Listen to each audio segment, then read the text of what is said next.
下手有我细心观看，那小小细节才会藏在简单之心里，无言的说爱，能在一起更勇敢。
我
image directly to electronic shutter.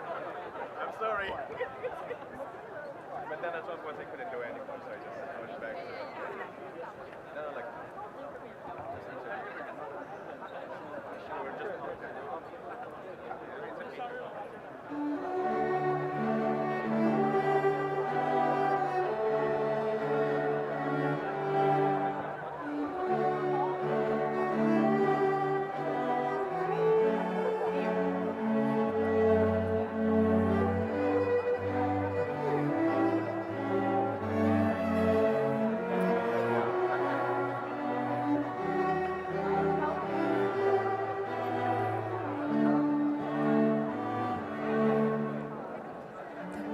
轻轻穿过了云彩，我看见希望的来。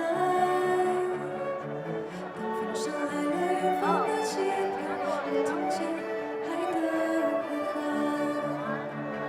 红海呀海呀海呀，海呀海呀，红海呀海呀海呀，海呀海呀。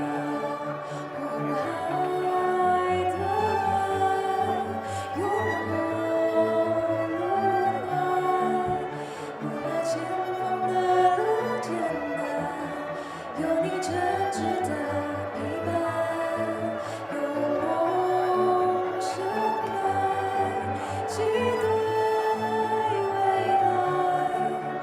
让每个不朽的片段成为生命中的灿烂。红海有爱。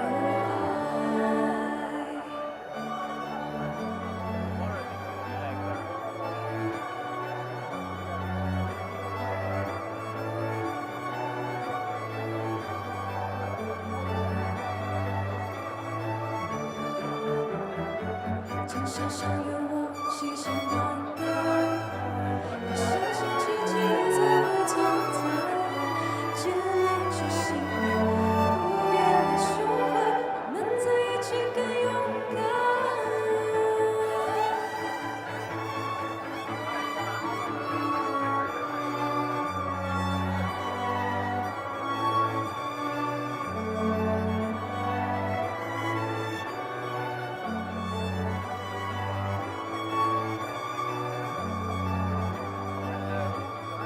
we'll make it work.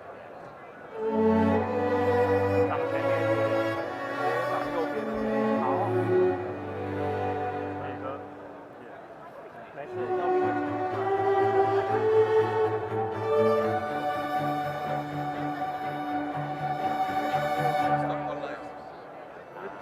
对，因为他们找来个来，对，就 So you don't have to like do it one by one. Oh, like.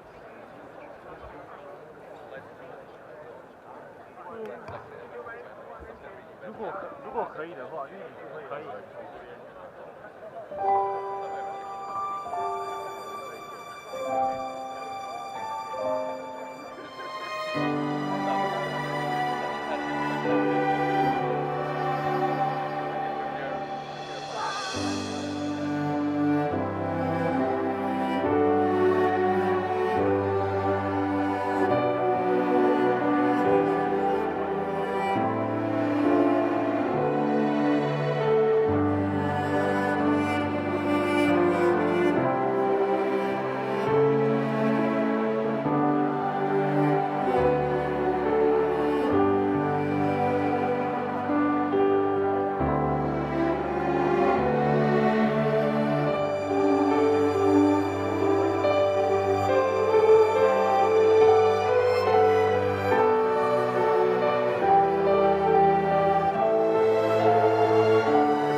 Dear guests, Foxconn's Tech Day event is about to officially begin.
Good morning, ladies and gentlemen. We have arranged a performance by the Handel String Orchestra featuring Director Agwin and Mr. Gu. Please enjoy the show.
Listen to that.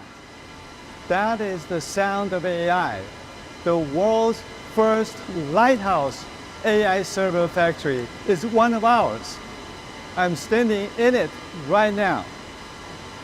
Foxconn commands 40% share of the global server market. Put it another way, Foxconn is the biggest manufacturer of the most advanced AI servers running on super chips. It begins here.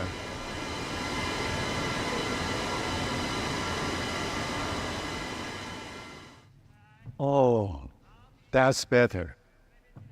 Welcome, everyone. Foxconn is celebrating 50 years this year. Thank you so much for joining us today.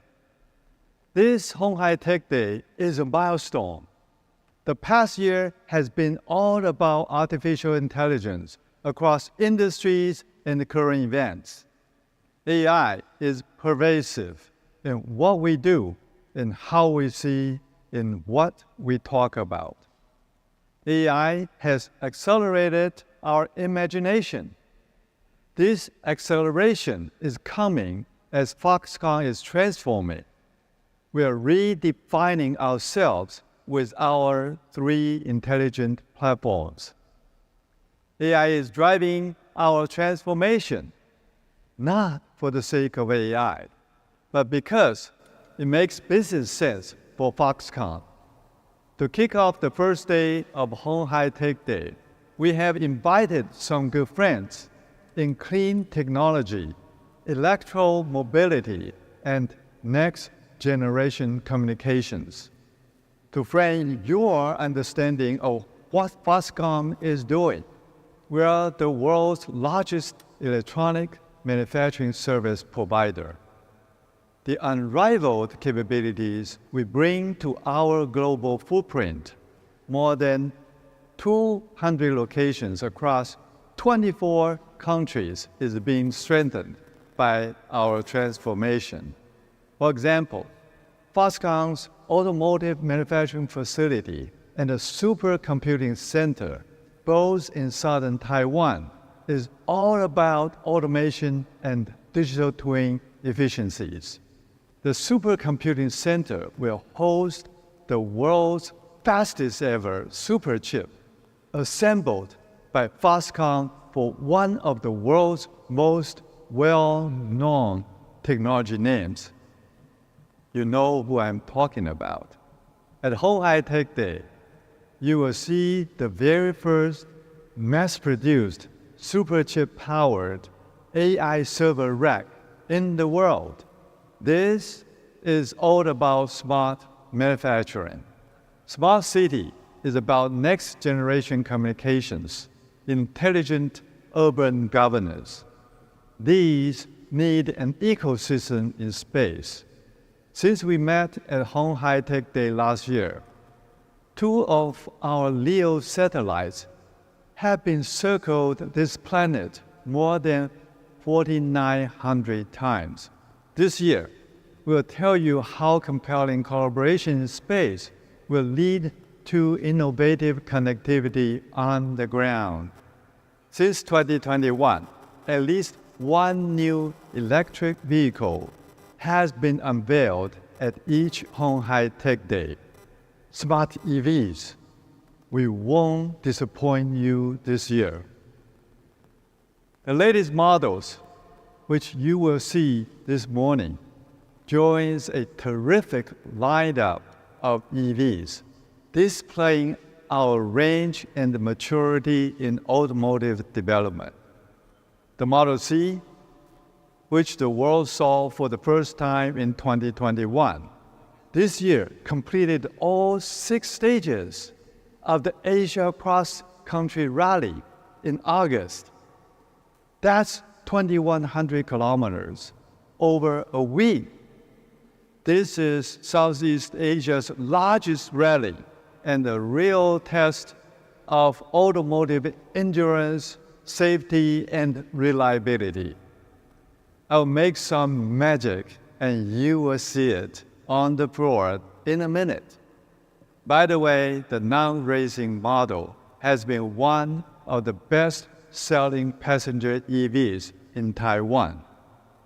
We're going to be talking about new energy in more than one way, with a slate of household names participating for the first time in the鴻海Tech Day.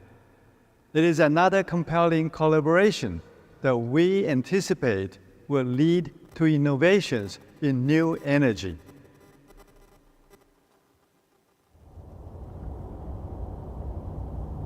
Smart manufacturing, smart city, smart EV. The technology running through Foxconn's three major intelligent platforms is AI. We're applying AI to enhance what we do, and we're enabling AI with the products we make for our customers. Foxconn is accelerating your imagination. 接下来，我要带一位 VIP 来参加我们今年的鸿海科技日。Let's go!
Good morning.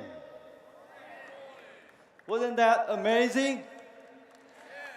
This is a very powerful EV. Behind the wheel is a driving legend in Taiwan. In Mandarin, we call him 车神. Mr. Chen Hehuang.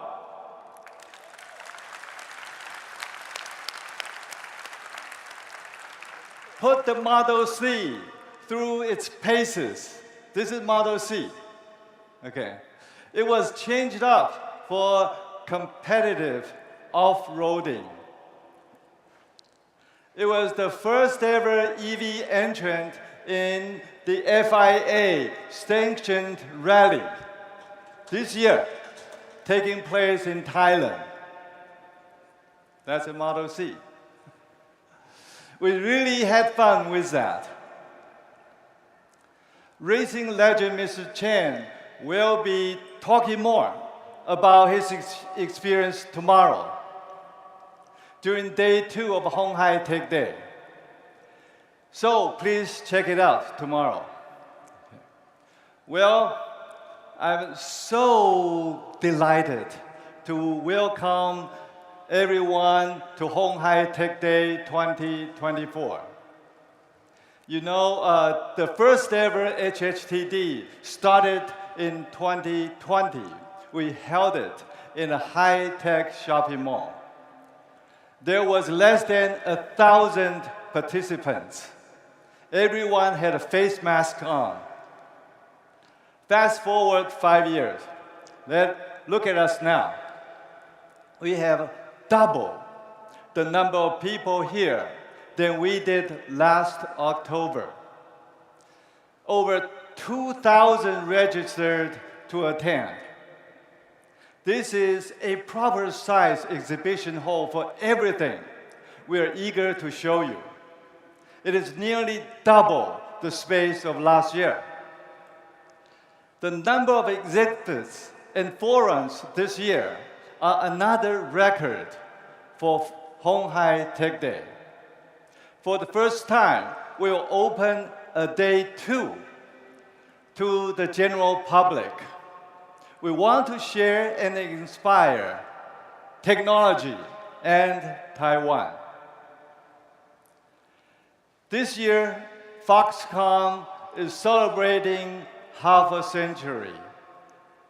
Today's achievements would not have happened without the solid foundation first laid out by this company's founder, Mr. Terry Gou. Now, what excites me the most is the amazing lineup of partners who will share the stage with our Foxconn colleagues in the next 2 days. BMW, BCG, Breakthrough Energy Ventures, GE Vernova, Intrinsic, NVIDIA, Our Next Energy, Pininfarina, Siemens, and Thales Alenia Space. For those who have traveled from afar to be with us in Taipei, for those who are taking time to be with us online, let me say thank you for joining us at鴻海Tech Day. It is an honor for me to have you all with us. Artificial intelligence makes business sense. Whether you love it or fear it, AI is part of all of us now. Facial recognition to turn on your smartphone, logging into your bank account. AI does it.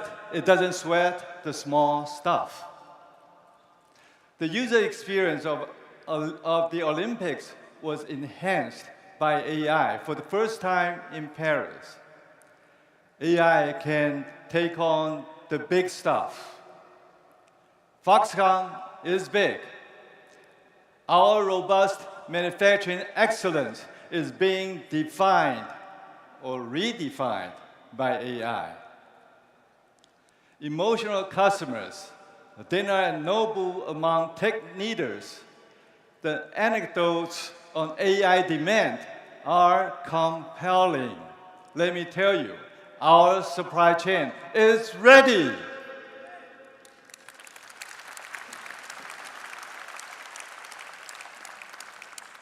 Our vertically integrated manufacturing capability also include the advanced liquid cooling and heat dissipation technologies necessary to complement the GB200 server infrastructure.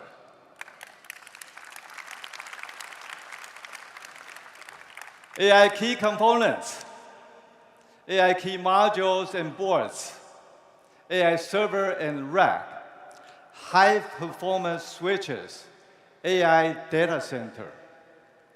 Foxconn will be the first to ship these super chips.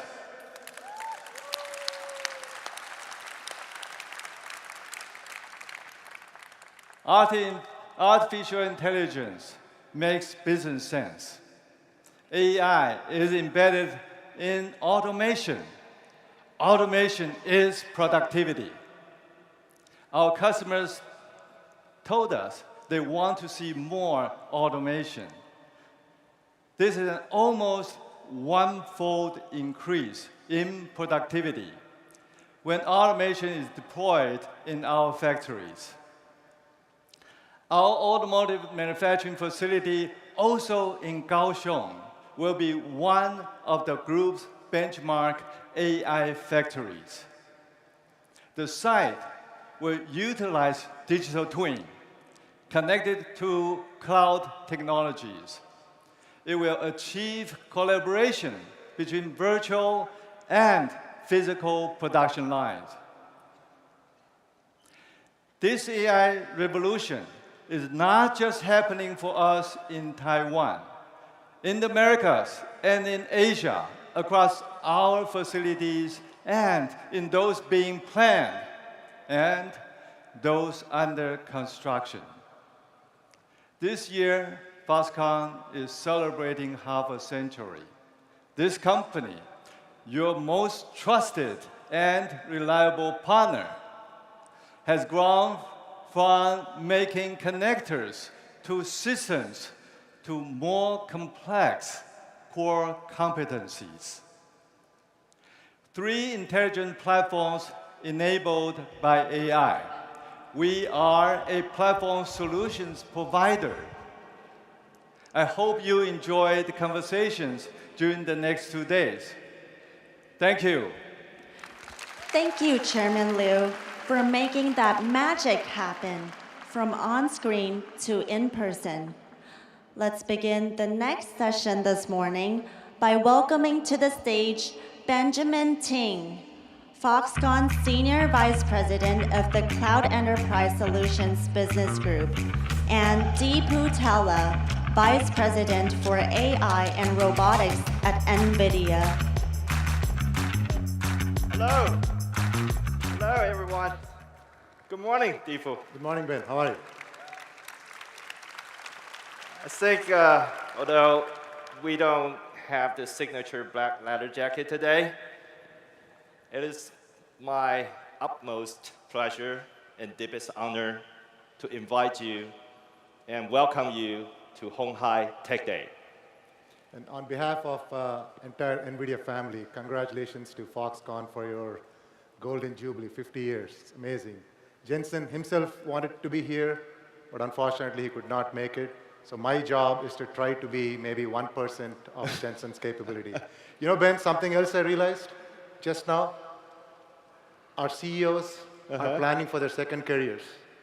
Jensen, I don't know if you caught him, he threw the opening pitch in Taipei during Computex. He also threw the opening pitch in 2 baseball games. I guess he's trying to become a baseball pitcher. Now I see Yang getting ready to be a champion in the Dakar Rally next. Yeah,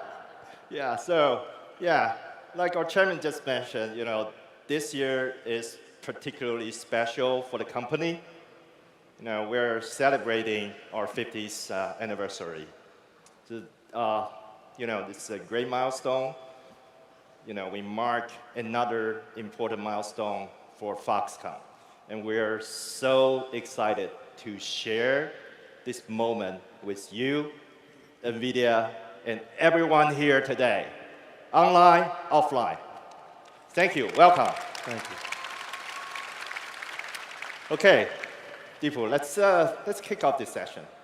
Okay. I think everyone would agree, without a doubt, NVIDIA has revolutionized the world of computing. Well, you imagine a world where computers can think, learn, and create just like human, better than human. And in the near future, this will surpass human capabilities. It's not a science fiction anymore. It is happening right now. But again, remember, none of this is possible without NVIDIA, so thank you. Thank you, Ben. So NVIDIA 30 years ago has pioneered a new way of computing called accelerated computing. Well, one could argue that for maybe until the last 2 years, it was debatable, even though NVIDIA, we believed for 30 years that the new wave of computing has to be accelerated. We have been doing it for 30 years, and now it's indisputable that without accelerated computing, we cannot achieve the computing breakthroughs from performance and energy efficiency. 30 years ago, we started with accelerating gaming and graphics. Right. Then 20 years ago, we invented CUDA and started accelerating high-performance computing applications. And then 10 years ago, the AI revolution in the form of deep learning happened, and of course, the world has changed. Now, here's the best part. I can't wait to see what we can do together for the next 10 years and how far computing will be accelerated. 100%. You know what? NVIDIA is a great, great partner. So they not only give you the chip, they not only give you the solution, they also take care of you, to build your advanced manufacturing. One example, Omniverse. I'm not sure if this, but I'll take my chance to talk, as much as I can. We're building the largest GB200 production facility on the planet. I don't think I can say where now, but it's the largest on the planet. And we use Omniverse. The Blackwell is very complicated, very, very complicated. So Foxconn is one of our core competencies. We custom design a highly automated process. We use Omniverse, we build a model, we simulate, and we get very, very accurate result before the physical deployment. That's amazing. That's amazing. So this is really about AI creating AI.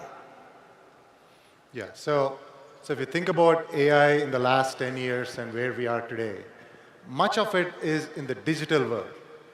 However, the world is physical. The opportunity in the physical world is 10 times larger than the digital world. And the only way we can bring this AI technologies into the physical world is to build and train them in simulation. Mm-hmm. And the reason we want to train and build and train and test them in simulation first is, of course, simulation is much faster, it's safer, it's cheaper. So it is going to be about simulating it multiple times, and when we are sure that the answer is good, we test it in the physical world and then run the loop again with the digital pin. Yes, totally agree. That this is happening right now, and we love it. We love it. But since everyone is asking for Blackwell, so it's hard. It's very difficult not to say something about Blackwell. The demand is awfully huge, and the partnership between NVIDIA and Foxconn is very important. I think everyone would agree. Foxconn, Foxconn scale, global footprint, strong R&D, best-in-class supply chain and operations. Those are amazing. Those are well-known. But one thing, there's one more thing. On this journey with NVIDIA, there's we're finding passion. Really, passion. That passion makes us 100% devote ourselves. That passion makes us to move at the speed of light. Passion. That's right, Ben. In fact, I've been coming to Taiwan for more than 15 years. And the thing that I noticed this year at Computex was, in the past, the whole industry used to think that Taiwan is very good at hardware, but they're not focused on software. But what I saw this year, not only is Taiwan going to be great at software, but actually at solutions and systems, yes, and putting together everything. And in fact, I've had the pleasure of working with Foxconn, of course, many of your teams. Yeah. Amazing engineers. You mentioned speed of light, the thinking as to start working on building towards solutions, and not just about components. Right, right.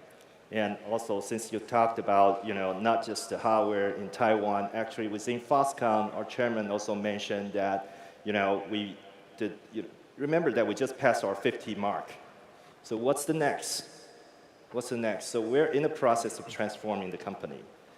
And also, our chairman has made an announcement earlier this year at Computex that we want to build our own Blackwell supercomputing data center.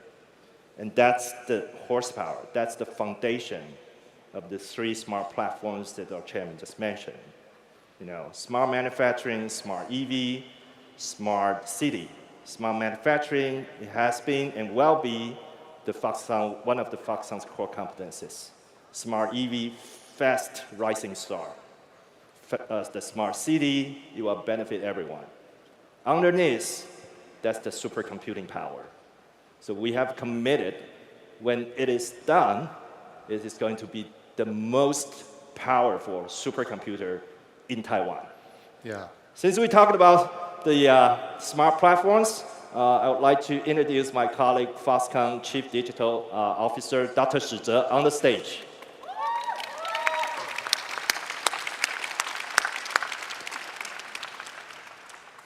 Hello, Ben.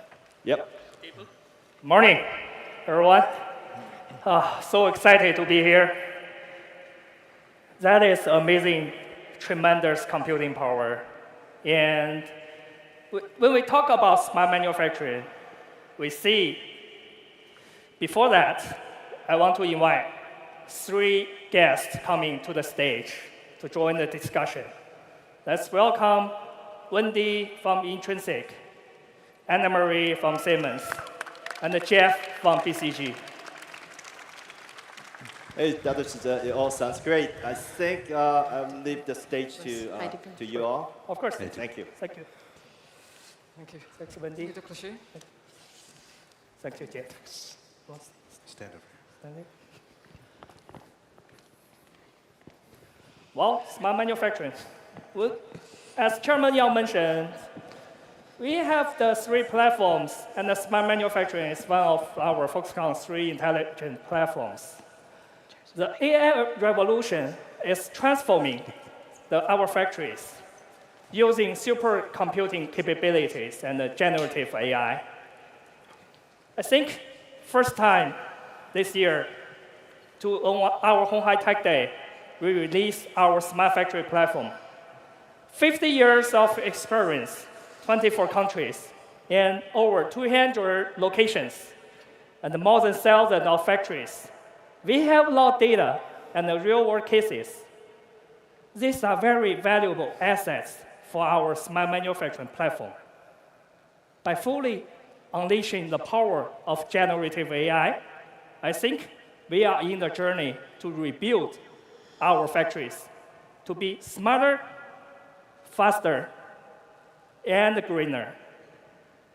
In short, I think Deepu, actually, we try very hard to use your AI factory to build our factory AI. Would you mind to share more about this? Thanks, Deepu. So, as mentioned, NVIDIA, we are an accelerated computing platform company. We start with building chips, but now we build systems, including the data center scale racks. In fact, if you get a chance, I'm sure you will, you should look at the beautiful, beautiful rendering and also the build by Foxconn themselves, the DGX GB200 NVL72 rack that you'll see in the show floor. Now, beyond that, on top of that, we have built a bunch of software that is really what is required in order to accelerate all these applications, fundamentally focused on 2 technologies. One is AI, the other one is digital twins based on NVIDIA Omniverse. So when we combine the power of AI and digital twin, we can really bring AI from the digital world into the physical world. In fact, if you think about physical AI, it's robotics. Robotics is a 3-computer problem. When you think about a robot, the first thing that comes to mind is a robot like ourselves, where the robot's doing the intelligence in its brain. That is the 3rd computer. Of course, that's the important computer, because in the end, that's the destination. However, to bring that robot to life, we have to build and train that robot. And the answer is not to build it in the physical world, but to build it in the digital world first, because it's faster, safer, and cheaper. So the first 2 computers, one is the AI training computer, and the computer in the middle is where it's built on NVIDIA Omniverse, where we do all the testing. In fact, I believe that for every one physical robot brain, we will probably end up doing 1,000, if not 1,000,000 times more in simulation, because it's so much more easier. We don't want to take the risk of building a robot testing it in the physical world first. It's not safe. So robotics is a 3-computer problem, and at NVIDIA, we have been working on all the 3 computers and the associated software technologies on top of all these computers, whether it's for training AI, whether it's for running the simulations, or whether it's the runtime AI on the runtime computer. And in fact, if you look at some of the examples, Foxconn has adopted this technology very, very aggressively, very early, in a testament to showing how fast the Taiwan ecosystem is moving forward with investing in solutions and not just components. So you see there the number of things. In fact, the top right is very interesting. That is the Foxconn factory in Guadalajara, Mexico. That is building the GB200s. Somebody told me that was 400 meters long. The only thing that I've seen of 400 meters is an Olympic track, but that's circular. And Ben actually corrected me today morning, that's 450 meters long. Can you imagine how big that factory is? And it's going to be automated. It was built in simulation first. It has many, many robots inside it, from AMRs to robot arms. And those are all going to be built and tested in Omniverse first. So we're very proud to collaborate with Foxconn using both NVIDIA AI and NVIDIA Omniverse to build these large digital and physical factories. And in fact, you can see the type of applications. The only way to bring these type of systems to the real world is with partnerships. And very proud to be working with a lot of ecosystem partners, and you'll hear from 2 of them today. Intrinsic, leader, working inside Google, bringing the robotics environment, and then Siemens, of course, who's bigger in industrial automation than Siemens. So you'll hear from them next. So across all these 3 different technologies, we've been working with Foxconn. So with that, that's fantastic. Speaking of physical AI, Deepu mentioned, we are trying to build more AI models for our smart manufacturing. We think we are building a new world of manufacturing. Let's invite Wendy from Intrinsic to the stage to share us more about how she used the AI to transform the automation industry. Thanks, Wendy. Thank you.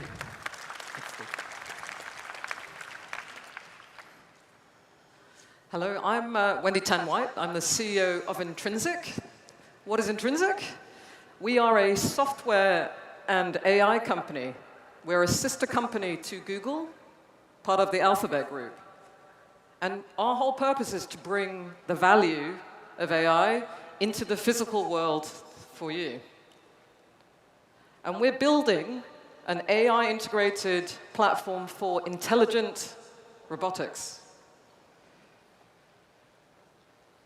And our goal is to make it really practical and straightforward for developers and businesses to engage in robotics in an affordable and productive way.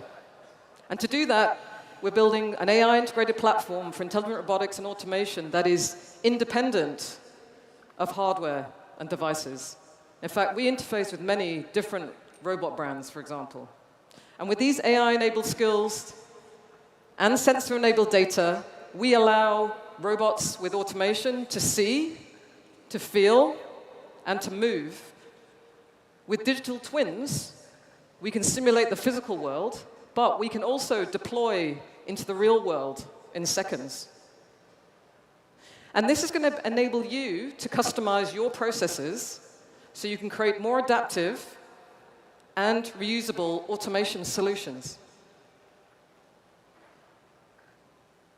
Now, what I'm really excited about to share with you today on Foxconn's 50th birthday is we are announcing a very deep partnership with Foxconn. And we're super excited to be here today with you. And we have a shared vision with Foxconn for making the intelligent factory of the future a reality. With Chairman Liu, with Dr. Shi, and the Foxconn team. I'm bringing together Foxconn's smart manufacturing platform, and we're going to bring together Intrinsic's robotics and AI platform. We're going to use adaptive and reusable automation solutions, and we're going to unlock assembly tasks, logistics, testing, and other valuable solutions for Foxconn, and at scale. And we're going to bring AI to every level of magnitude, from individual small tasks to production lines to orchestrating at the factory level as well. And together, we're going to solve old problems in a new, more sustainable and economical way. And we're going to bring in a new generation of manufacturing with AI at the core. And we're really excited to be here today with our existing partners, NVIDIA, Deepu from NVIDIA is here, Anne-Marie from Siemens, and Jeff from BCG. And of course, our wonderful team from Intrinsic is here too. Thank you, guys. Foxconn is bringing together the best in the ecosystem. Now, what does this really mean for the broader electronics manufacturing industry? It means we're moving towards a flexible, intelligent factory. Imagine you're building a whole production line, and it can adapt to making smaller, mixed batches of products and whole workflows that can be reused and replicated again in other factories, whether they have a big or a small footprint. And we can do this globally. And these innovations will enable people to do things they could not do before with automation on the factory floor.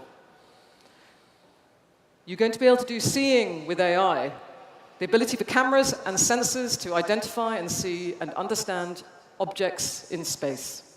You'll be able to feel with AI, skills using force-guided sensors. You'll be able to move with AI, robotic motion planning, and the ability for robots to move automatically while avoiding collisions. Together, we are going to make the intelligent factory of the future a reality, and it's going to be incredible to see how AI will transform the manufacturing ecosystem with Foxconn leading the way. That is, Thank you.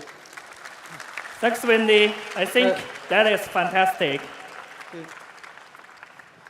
Besides building the IJI with automation system, we are also building AI systems and the digital twins for our entire factory.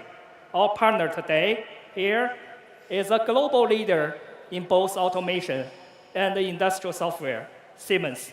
Let me bring Anne-Marie to the stage. Thanks, Anne-Marie. Need it. I don't need it.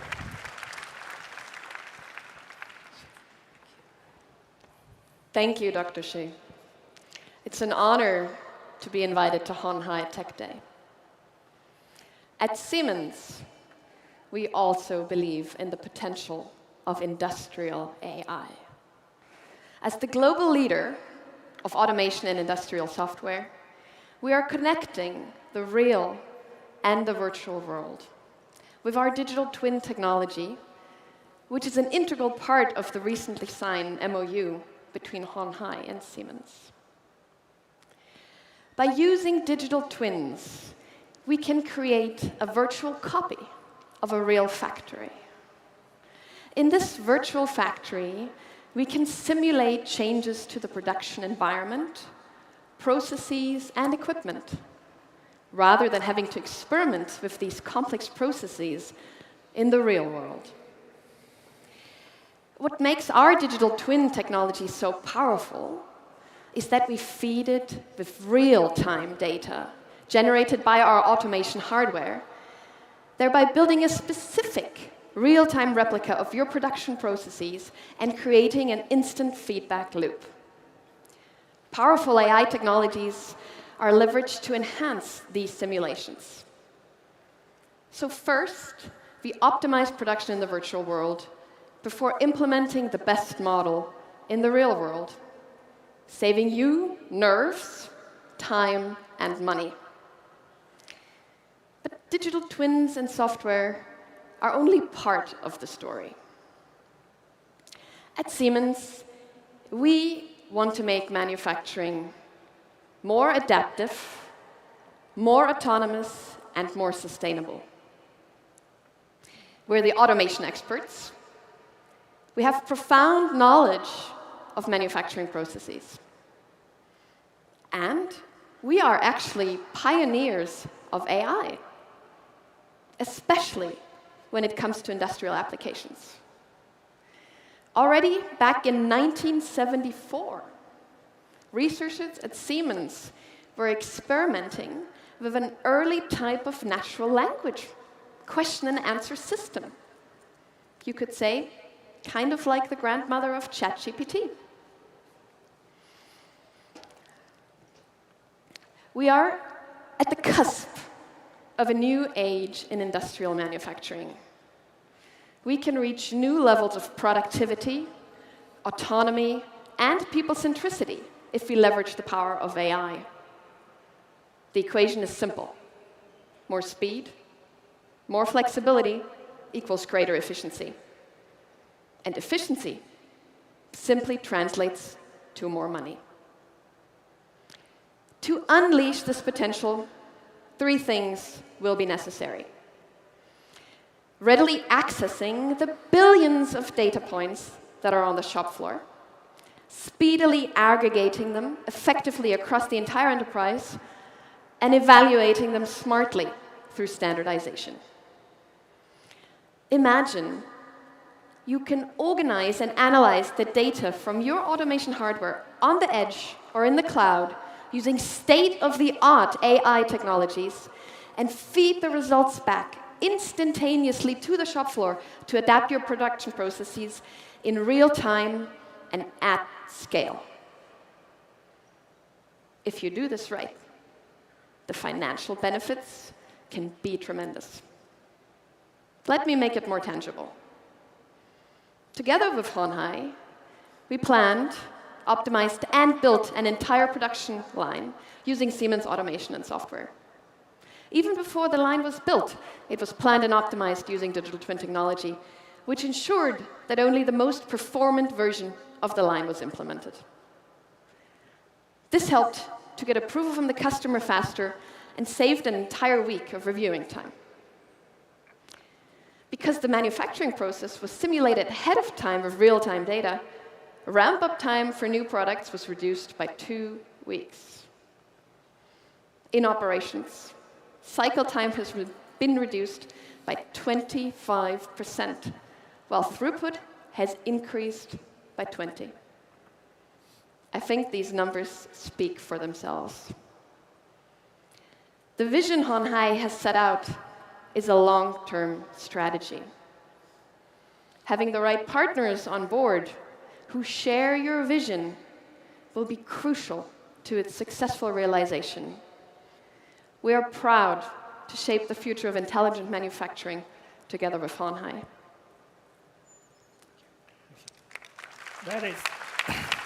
That is a very impressive achievement, Anne-Marie. Thank you.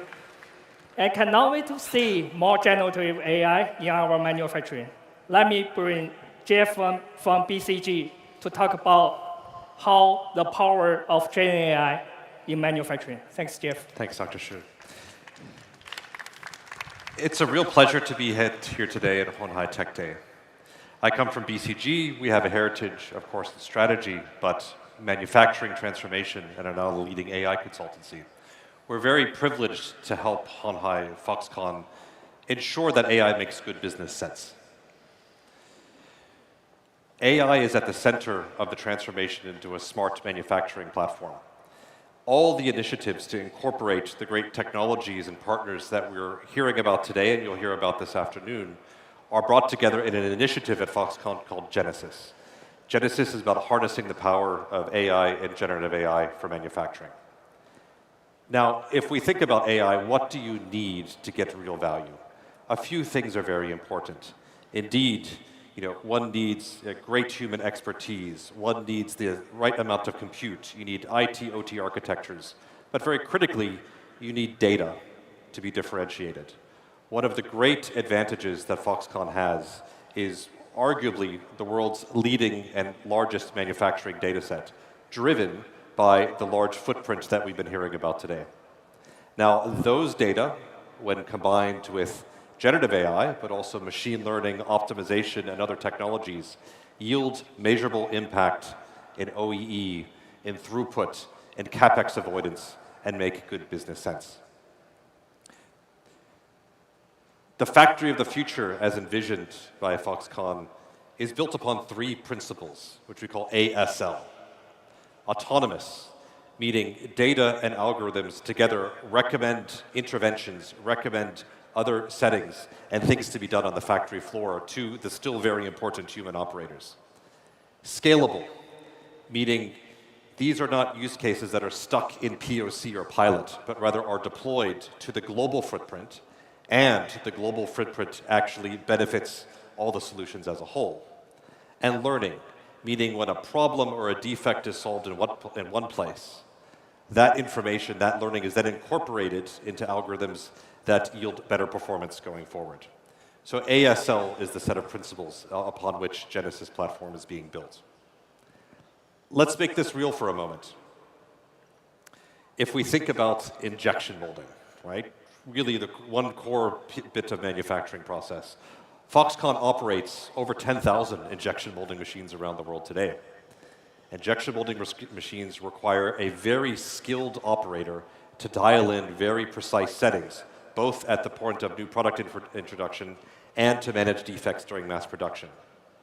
What is being deployed now is systems that leverage machine learning, expert systems, all with generative AI interfaces to support those technicians with the right recommendations such that they don't have to waste their time on the easy problems and can focus their precious time solving the most difficult problems. We encourage you to visit the exhibition over here later this afternoon to go in more detail on this use case and many others as well too. Now, bringing this all together takes a village, requires 4 pillars, right? So 4 pillars are being built as part of Genesis. The first is what is colloquially being called the App Store, but is really the collection of value-adding and real impact use cases that matter, right, on the factory floor around the world. Second, and very importantly, is the IT-OT architecture. How are all of these data being linked all the way from automation, various machines, into compute to create these recommendations? Third, and very importantly, is tokenization. How are all these data being leveraged, while also, very importantly, protecting customer proprietary information, but still supporting the learning systems? And last but not least, of course, the ecosystem, because it requires, I'd say, best-in-class and best-in-world technologies, capabilities, and processes to make this work, and hence incorporating all the things that we've heard from NVIDIA, Intrinsic, and Siemens today. Thank you very much. Thanks, Jeff. You know why Chairman gave the name Genesis?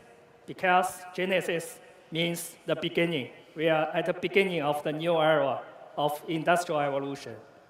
Before we wrap up, I want to give you one more thing. This is how Genesis brings us to the future of manufacturing. Foxconn has pioneered large-scale manufacturing for over 50 years.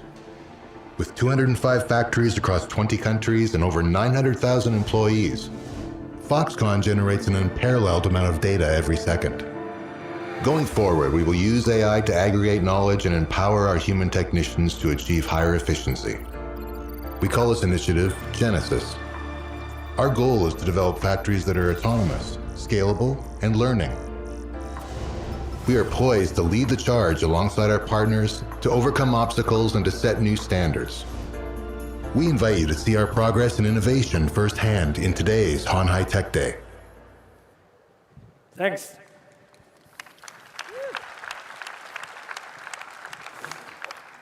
I really want to say thank you to all our friends, Deepu, Wendy, Anna Marie, and Jeff, for coming and share their visions for us. We expect to build the factory of the future with all you together. Thanks. Thank you, Dr. Shi, and 4 of our lovely guests. Let's now welcome Jesse Chow, Head of B5G Strategy at Foxconn, to the stage for a conversation relevant to Smart City.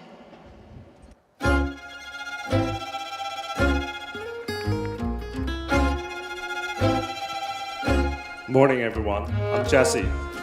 I think that was a very inspiring panel from Dr. Shi. Thank you. And now, let's explore another smart platforms that connects from Earth to space.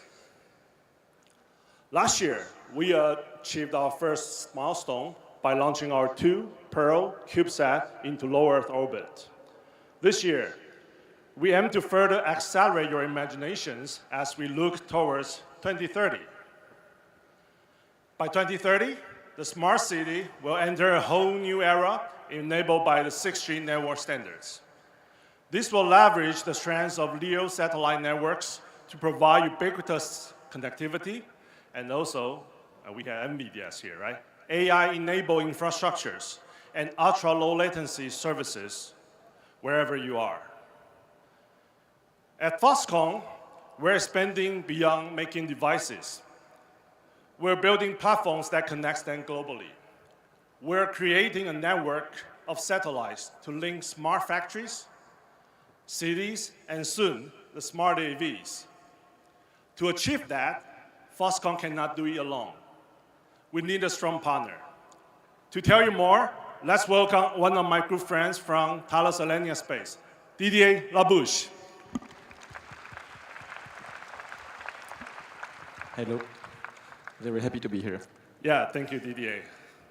Didier, thank you for coming all the way from France. Would you like to give us, our audience, a quick overview of what your company does? Yes, thank you, Jesse. So my company, Thales Alenia Space, is a joint venture between two big groups in Europe, specialized in electronics, in cybersecurity, in aeronautics, and defense. The groups are Thales on one side, headquartered in France, and Leonardo, headquartered in Italy. And what we do is simple. We do any kind of satellite systems. You can see here from low Earth orbit satellites, very close to the Earth, to medium orbit satellites like Galileo, the French or European GPS, and up to geostationary satellites and robots to explore the universe. So we work on the full range of activities for space, from observation, navigation, environment monitoring, telecommunication. And we have been leading this activity since decades, which means that we are quoted as old space. It's just because we have a lot of experience. We have decennies of experience on how to build satellites for them to resist the very harsh environment in space. Because in space, you have a lot of difficulties to make them reliable for 15 years, like thermal, that is very different from what exists on the Earth. The launch is a very shocking period, very shaking for satellites. They need to resist. And in space, you also have no protection from the atmosphere about the radiations. So you need to resist all this quite nasty environment that the planets and the sun is sending to you. Yeah, so I think we're talking about the old space, right? And then why today is starting to connect from Earth to space? It's because the new space era is coming. So the first company that you might come to your mind for the new space, I think is SpaceX. We also thanks to them. Because of them, now the launching cost of each one rockets and of course the per satellites has dropped significantly. It's around 1/10 of the cost than before. What will happen then? It starts to create a lot of demand where people start thinking about how to launch their own satellites into the space. So in the meantime, the supply compared to demand isn't quite there yet. Today, it's still mostly handcrafted in the factories for each one of these satellites product. So Didier, how does Thales Alenia Space coping with these new space challenges, and what are you envisioning? It is true that since a few years in space, we see very, very fast changing market conditions. An unprecedented wave of change. Sometimes we even call that a tsunami. Because the service you can deliver from space are attracting newcomers and not small players, big players like Apple, like OneWeb, like Amazon, that are now interested by this quite funny environment of space because they just bring services and they can deliver nice services to the people. And when these kind of big companies are interested in this sector, this enables to fund much more massive projects. One order sometimes 2 orders of magnitude bigger projects than in the past. And when you have much more capex to be invested, you can build much more satellites, and you bring them close to the Earth in order to reduce latency, for instance, or to improve the observation. And this is changing the way to produce them, because we need much more automation, much more industrialization. And this is where Foxconn is a great player. And this explains the strong motivation of Foxconn to explore what they can do in the field of space. So I think with Foxconn's strengths, then we could do a much faster and more affordable satellites for each one of these. So allow me to introduce this partnership, because today Foxconn brings expertise in high-tech manufacturing. Thales Alenia Space masters these satellite technologies. Together, we build this strategic partnership and to build this smart platform that will span from the ground to the space. Didier, can you tell us a little bit about the new features that we are envisioning for this new space design? Sure. Yes. Traditionally, satellites were big boxes that providing the solar power generation, the propulsion and orbit control, with the payload, the useful part of the satellite being inside this box, only the antennas being outside of it. Today, in order, for instance, to connect smartphones, like this one, to satellites, or to connect electrical vehicles, because they need connectivity everywhere at any time, we need to reinvent the way to build those satellites. And the new satellites, as the one you see here, are in fact large antennas. It's like flying antennas, and all the platform subsystems are built around this antenna. This enables to stack the satellites, one above the others, to launch them by tens. They can weigh a few hundreds of kilograms up to 1 or 2 tons, depending on the power. And this is enabling really to connect almost anybody in the planet with a smartphone to the satellite network. So it's really amazing that you could stack up all these satellites, just like the server in the racks. And it's all for the sake to have one just big launch to shoot dozens, even hundreds of the satellites into the space. So in the coming years, we'll see more and more satellite constellations, both commercial and sovereignty-based. These satellites will function much alike like the telecom-based stations, but it's built in space. Sorry. So the connections between these constellations will form the new space internet, using familiar global roaming mechanisms provided by each one of your telecoms. So the connections between each one of these constellations that will start to form, we say, the new space internet. And this new space platform will provide seamless connectivity worldwide. So thank you, Didier, again, for sharing and bringing all this to us. All we need to do now is think big. And make it happen. And we do it together. Thank you. Thank you, you, everyone. Jessie and Didier.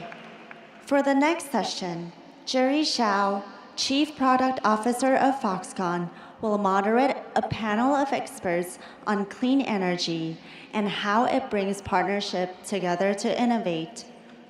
Breakthrough Energy is an innovative initiative in clean energy and climate launched by Microsoft co-founder Bill Gates. GE Vernova, with roots from General Electric, seeks new energy that is good for the Earth as it continues its pathway that was laid down first by one of the world's original innovators, Thomas Edison. Our next energy is all in to be a household name in battery technology in the United States. BMW iVentures hails from the well-known German automotive group BMW and is keen to look out for great potential in sustainability. Good morning, good morning. Welcome to鴻海Tech Day 2024. I see a lot of old friends and good friends and new friends. So I'm really excited about this section. And it is a conversation about clean energy. Sustainability is so critical to our success in Foxconn's 3+3 strategy for future growth. Foxconn has invested over $10 billion and achieved encouraging results through new partners and new technology. Today, we invite 4 of our key partners for this discussion. Achieve the net zero, we are building a team here and going to do great stuff, not only for next decade, next century, or not just next year. So we're working so hard together. This will be a lightning round of insights. I would like to ask each executive on the stage to share with our audience 3 insights. First, why you are here at鴻海Tech Day. The second, what is your connection to Foxconn? Lastly, what is the key takeaway in clean energy you want this audience to remember? Why don't we have Libby start, then you hand over to Roger, then Majid will follow. Finally, we have Marcus. Libby, floor is yours.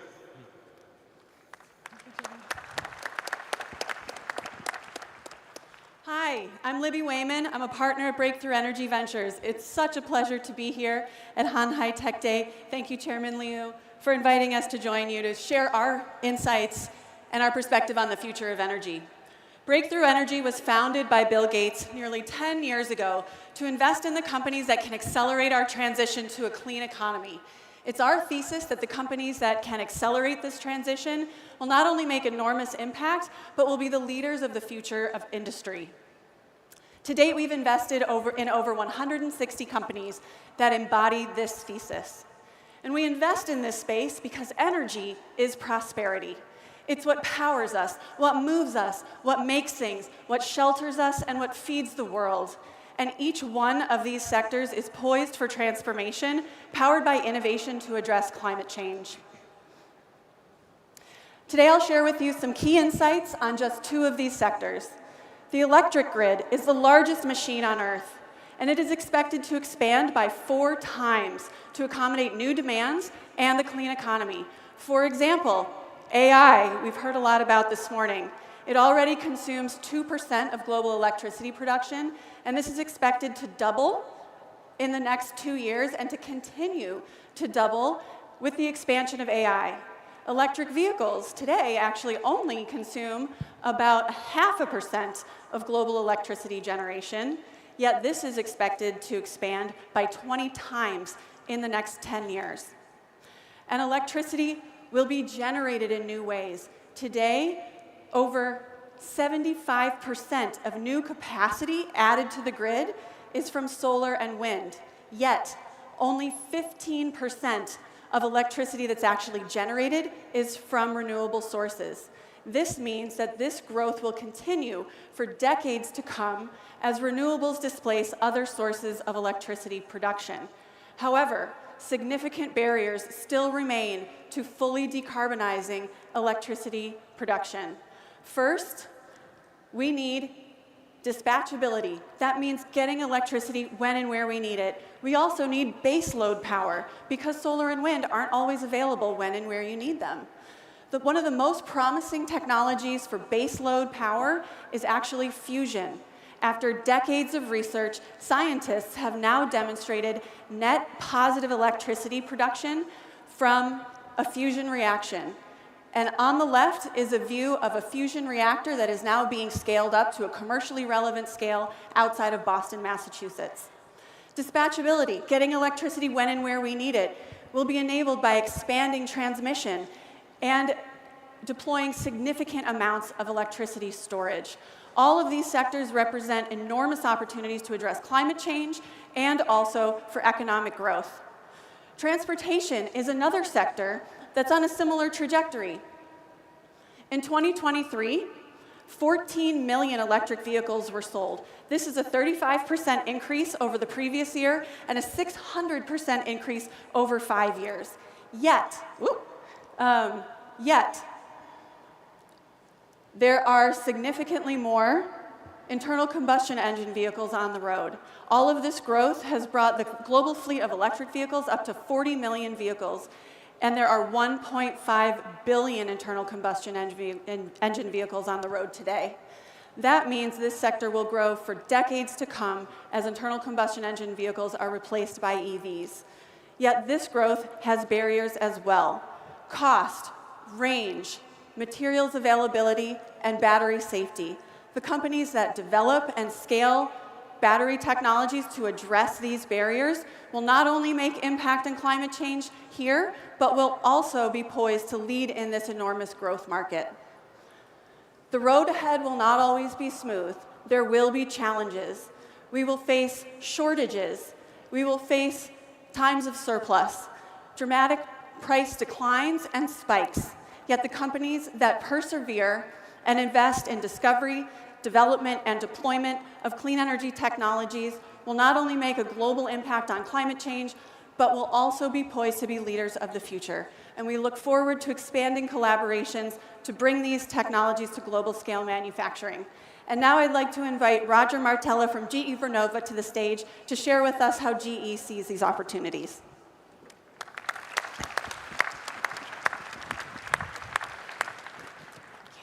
Libby, thank you. And Mr. Chairman, Jerry, thank you for the honor of including GE Vernova in Hanhai Tech Day. It's a privilege to be here.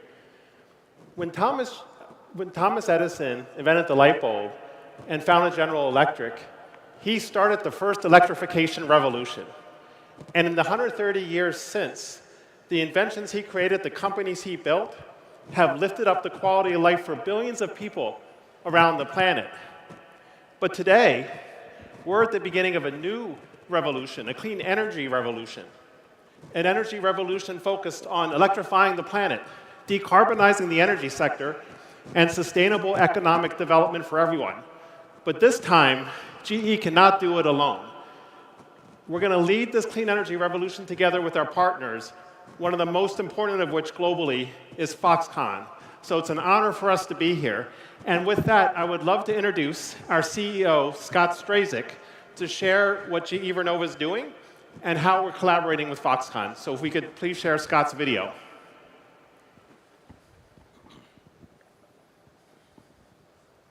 Hi, everyone. I'm Scott Strazik, the CEO of GE Vernova, a purpose-built company working to electrify and decarbonize the world. Thank you to Foxconn for the honor to participate in this year's Hanhai Tech Day. Your work across the globe is incredibly important, and it is an honor to talk with you today. While I unfortunately could not be there in person, I have fond memories of my previous trips to Taiwan and look forward to visiting again soon. At GE Vernova, our technology helps generate 25% of the world's electricity. We are uniquely positioned with solutions across our power, wind, and electrification segments, each with their own distinct product and service offerings delivered on a global scale. Building on GE's rich history of innovation, we're investing over $1 billion a year in research and development to commercialize breakthrough technologies. And we are especially proud of our work across Taiwan's energy sector over the past 60 years to support its efforts to electrify the country while innovating clean energy solutions. Our 200+ employees in Taiwan are motivated and well-positioned to support the government today, best evidenced with almost 10 gigawatts of new gas power awards we have received since 2019 that we are currently installing and commissioning. We value Foxconn's leadership for Taiwan and the world. The work that Foxconn and its partners do is lifting up the quality of life for people everywhere, catalyzing global economic development and innovating cutting-edge technology. We're proud to grow our partnership globally as both companies work to solve some of the world's most pressing challenges. As Taiwan and the world rise to meet the demands of the energy transition, GE Vernova will continue to offer strong partnership and collaboration with governments, customers, and stakeholders to tackle the toughest challenges ahead of us. The future is bright, And thanks in part to the good people here in this room, I truly believe we have the energy to change the world. Thank you, and enjoy the conference. Scott, thank you. So very briefly, in terms of how we are approaching this challenge, if we could go back one slide, please. I probably hit the button too fast.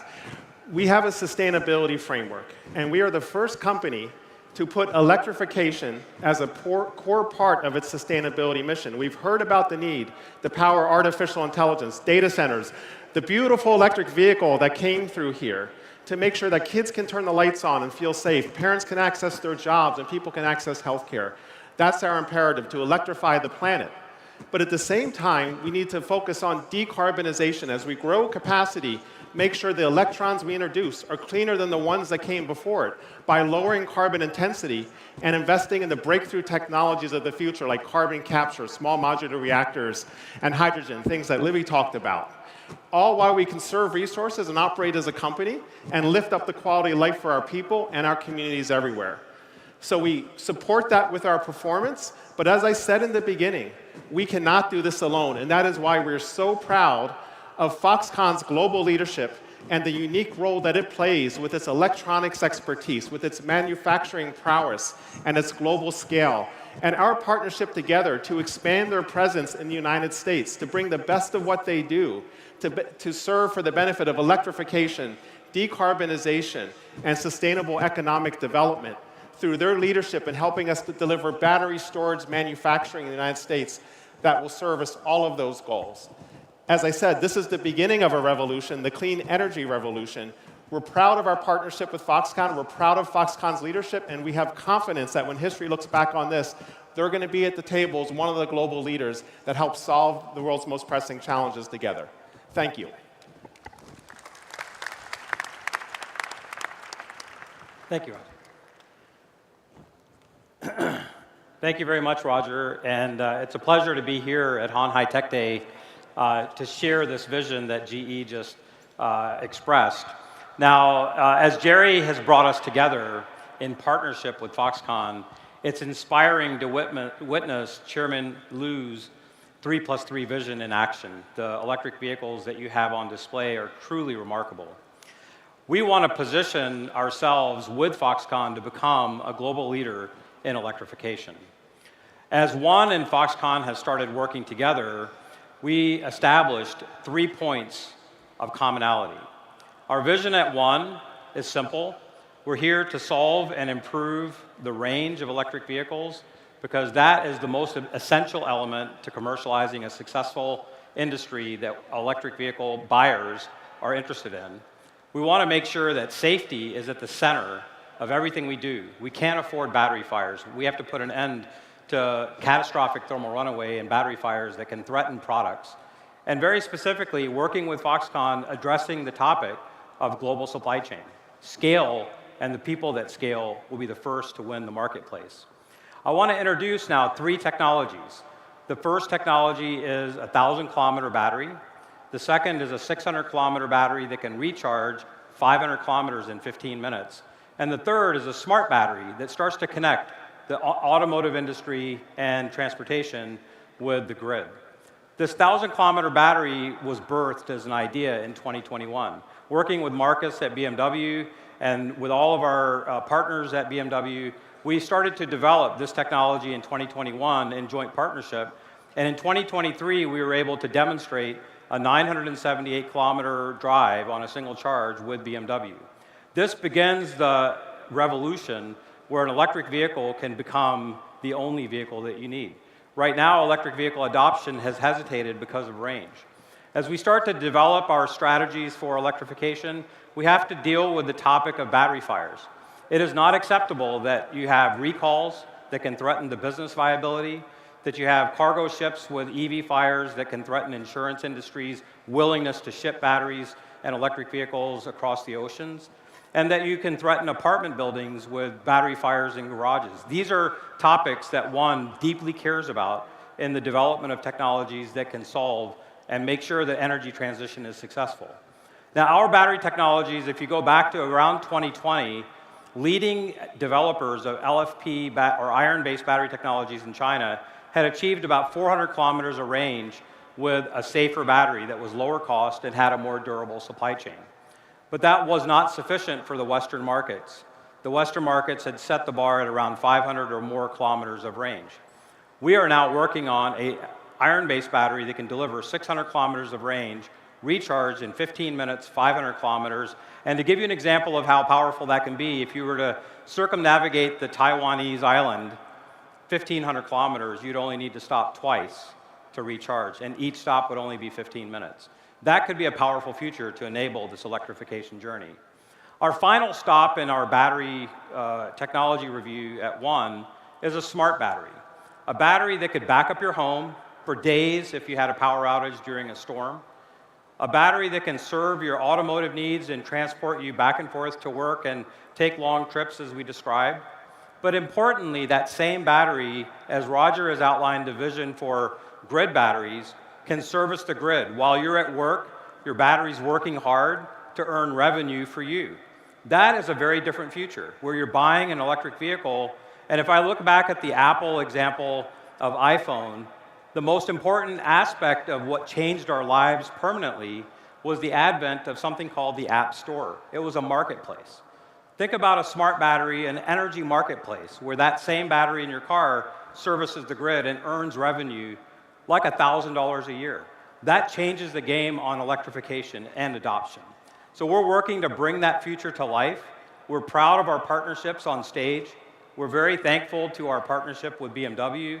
You know, it takes in a startup, a company that's willing to bet on your future success. And Marcus, I'm going to introduce now next, was one of those individuals that made the difference in our company's small and young career. Please, Marcus. Thank you, Majid. Thank you. Thank you for inviting me today. It's an honor to speak here, and I think following Majid says it all. So I'm representing BMW Ventures, the corporate venture arm of BMW, and we are here to invest in new technologies, help decarbonize the planet, and bring BMW forward when it comes to new technology. So with this, we are invested in our next energy because, and you saw the collaboration, we believe that we need giant leaps forward in battery technology. And we are the instrument at BMW to foster this with money and also bring this forward. And in this matter, and now today here, I think it would also be great to have somebody like Foxconn joining our endeavors and our engagement there. But let's take a little step back. BMW's electric vehicle has a long history, right? So a little bit more than the 50 years ago that we're celebrating here today, there was the first electric vehicle at the Olympic Games in Munich leading the marathon race. So you don't have any fumes exiting the leading vehicle. You had an electric vehicle leading the marathon race. And you might remember the i8, the first hybrid sports car, and the i3 as a pinnacle of technology and electrification in the beginning. We're talking a little bit about, and we saw the numbers from Libby, about what the electrification means in the vehicle market and where it maybe has a little hesitation today, but we can proudly say that we grew 34% in the vehicle sales in the first half of this year. So that said, I'm here to speak for the venture arm because we're looking forward to finding new technologies that will enable us for the future. So it's good to look into the past, but it's always good to look forward and see what is coming next. So I just brought a couple pictures here from the Neue Klasse, which is a very German word, but it goes back again to the heritage and builds the bridge for the future. So we're looking for enabling technologies for our next generation vehicle that will be an electric platform going forward, and which was introduced 2 years ago, and this will hit the sales next year. So we, with our technology, hope to get as many companies and startups and brilliant ideas into this vehicle as we can to make this future really become alive. And with that, I'm actually closing here and handing back to Jeff. Thank you so much for, Jerry. Sorry, Jerry. Thank you so much for having me here. And thank you so much. It's a wonderful, beautiful car, I have to say. Can't wait to get one. Libby, Roger, Majid, and Marcus really appreciate very great insight, and we really appreciate the partnership and also friendship. Today, we are standing at the pivotal moment where clean energy is not just a choice, but it's a cornerstone, the cornerstone of our prosperity and innovation. It is our responsibility and also very important responsibility to Foxconn to ensure the energy is sustainable and safe, paving the way for a brighter future for all. Foxconn is collaborating with like-minded partners to pioneer new technologies that will accelerate the energy transition and driving the meaningful changes in clean energy industry. Together, we're not just making stride toward zero emission. We are unifying our effort to achieve sustainable development goals that will benefit generations to come. This is so exciting journey of energy transformation, and we invite you to be part of it.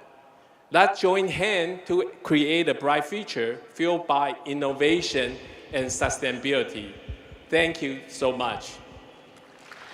Thank you, Jerry, and the panelists. Clean energy is a natural bridge into the next sessions on smart EVs. The next 2 sessions will provide insights on how Foxconn's automotive partnerships have tapped into product excellence. Let's now welcome Jun Seki, Chief Strategy Officer for Electric Vehicles at Foxconn, to the stage.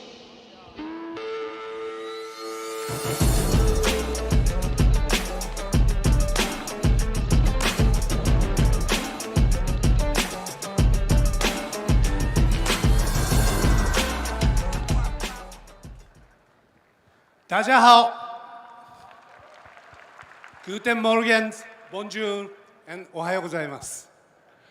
So let me revisit Foxconn EV strategy a little bit.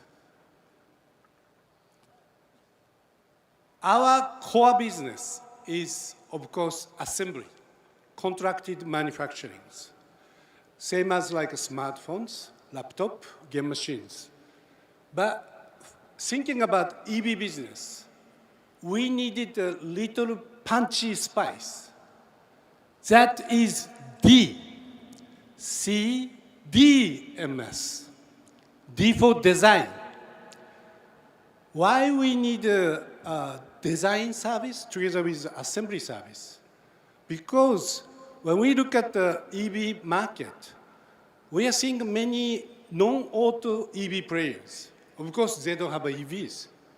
And also, even traditional OEMs, sometimes they need lineups from us to make time to market shorter, investment market smaller.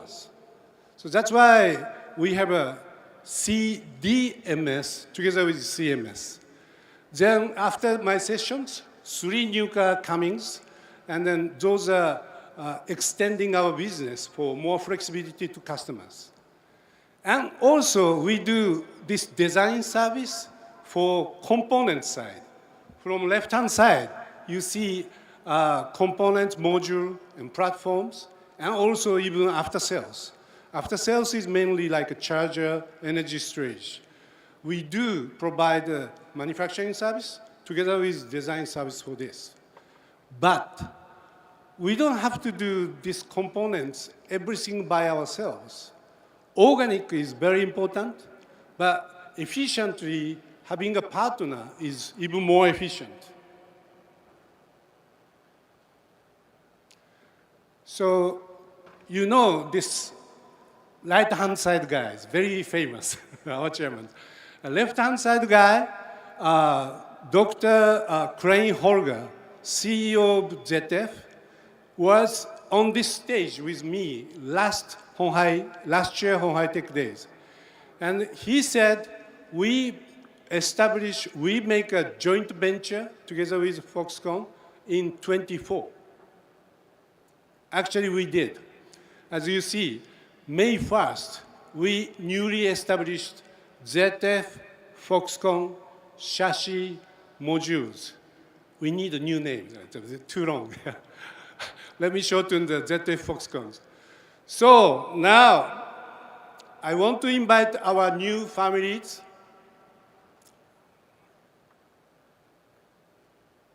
Sorry, it's moving, not moving. Yeah.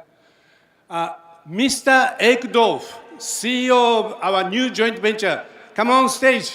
Thank you.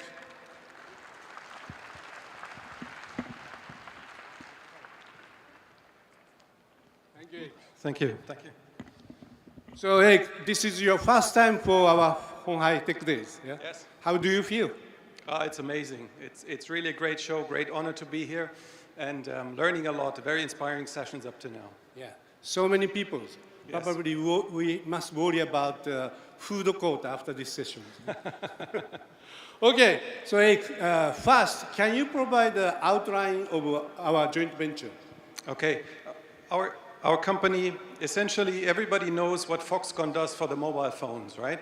So what we do for the automotive industry is exactly the same. We provide axle and chassis systems for the automotive players of the world, the premium manufacturers. You see the brands located here. We have about 3,500 people worldwide in 27 locations over 13 countries. And we really pride ourselves in the transformation of the electrification industry because it's a massively growing market as well. Okay, when we're talking about our components, today, many people talking about AIs, high technologies, digitalization, satellite. Our component looks like a very much traditional component.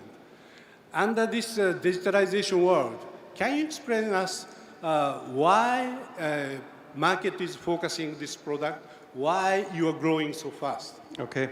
I want to introduce the growth pattern that we have in our industry is driven by two main trends that you see everywhere in the automotive industry. One is the electrification trend. So our products and services are getting much more valuable as we speak, and we drive that really forward.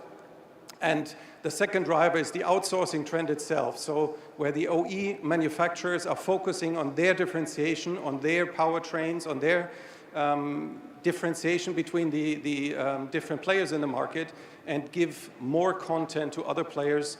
And so that is what is really driving the growth of the market. Yeah. You know, always in-source, outsource is repeating, but nowadays, you are right. Those hardware-based components become more outsourced, software becoming maybe in-source. Yeah. So under that market, can you tell us your vision for future? Okay. My objective as a CEO of this company is to outperform the growth of the market. You know, we see that the market is doubling. We also want to drive that. We've recently announced that we want to increase our revenues from 4 to 8 billion over the next years. And this does not even include any of the Foxconn vehicle opportunities that we may talk about in the future as well. So this is really the drive where we want to gain more market share and really make a big step into the market as well going forward. Very good. 8 billion minimum. Yes. Thank you. Yes. Okay. So short, but hey, please close our session. Okay. So at the end, you know, our drive in this industry is really driven by the rigorous focus on accountability and safety. Let's not forget it's safety critical products that we make. Very important that we do this. And we want to, our business model requires that we deliver these products, we make and deliver these products within hours from ordering of the customer. To the delivery point at the factory of the customer. So that is really something where we have to drive an efficiency in our organizations, and that really nicely fits together with Foxconn in the future of your electrification strategy as well. And what I'm really looking forward to at the end of the day is having a lot of smart vehicles on the road and knowing that our vehicles are always going to be part of this. You know, as long as the cars don't fly, the axles are here to stay. Okay, thank you. Please, everyone, remember ZF Foxconn modules, our new family. Thank you very much. Thank you. Thank you. Thank you, Seki-san and Ike. Up next, we'll hear from another speaker on automotive partnerships. Hailing from Italy, Pininfarina is truly a master class in design.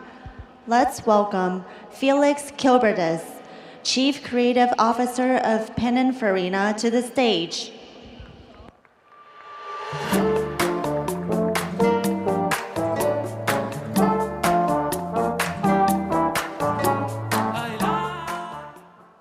Good morning. Good morning, everybody. I'm excited to be here with you today at this incredible event. My name is Felix Kilbertus, and I have the privilege to serve as the Chief Creative Officer at Pininfarina. But for the next 10 minutes, I also have the unenviable task to summarize the radical transformation of automotive design tools over the past 100 years, evolving from hand-drawn sketches to physical models to highly sophisticated digital tools and virtual simulations. But let's start at the beginning. Let me introduce to you Battista Pininfarina, here as a young man on board a boat to America, where he will meet Henry Ford and famously refuse his job offer to return to Italy and set up his own company in 1930. The coachmaker and design house, which will celebrate its 95th year next year. Now, what would Pininfarina have seen on his first trip to America? Probably something like these city scenes of Times Square in New York. We see a bustling city full of movement, color, and light. Quite a modern city, actually, and already illuminated at night. I think the author, William Gibson, said it best. The future is already here, it's just not evenly distributed. So let's see if we can find the seeds of the future already in the past. What do we see? We see hand-drawn sketches, pen and paper, crayons, and watercolor. And yes, we still do that to this day. We sketch and doodle by hand, pen on paper. Our designers still express their personal artistry in hand-drawn illustrations. But how did the design process work back in the days? Elaborate drawings express an idea, and drafting tools like pencils and rulers were instruments for precise line drawings, producing side views and top views. In fact, the base for skilled craftsmen to build models in clay, plaster, and other materials. And as you can imagine, design changes were slow and labor-intensive. Some of the most beautiful cars were designed with our hands, like the Cisitalia, now part of the permanent collection at the MoMA in New York. This was the era of sensual shapes, deeply rooted in craft, still analog and built by hand, made in factories without robots. In fact, only science fiction writers like Isaac Asimov could imagine robots and space travel, or intelligent machines traveling in space. The 3 laws of robotics were actually an influential byproduct of his short stories. But imagining the future is also designing with your mind. Moving into the 1960s, designers were capturing the potential of revolutionary materials for new shapes, like fiberglass, synthetic foams, plastics to replace wood and sheet metal, and to use color where chrome was needed before. And new drawing techniques, markers, colorful paper gave rise to a new level of artistic expressivity. However, the process behind remained largely the same: a drawing, an elaborate model, and sections to build a full-size prototype by hand. These master sections were then printed on big sheets of paper. Wireframes were made from these sections, first manually and then gradually computerized. These early digital drafting boards looked actually more like the control room than an artist's studio.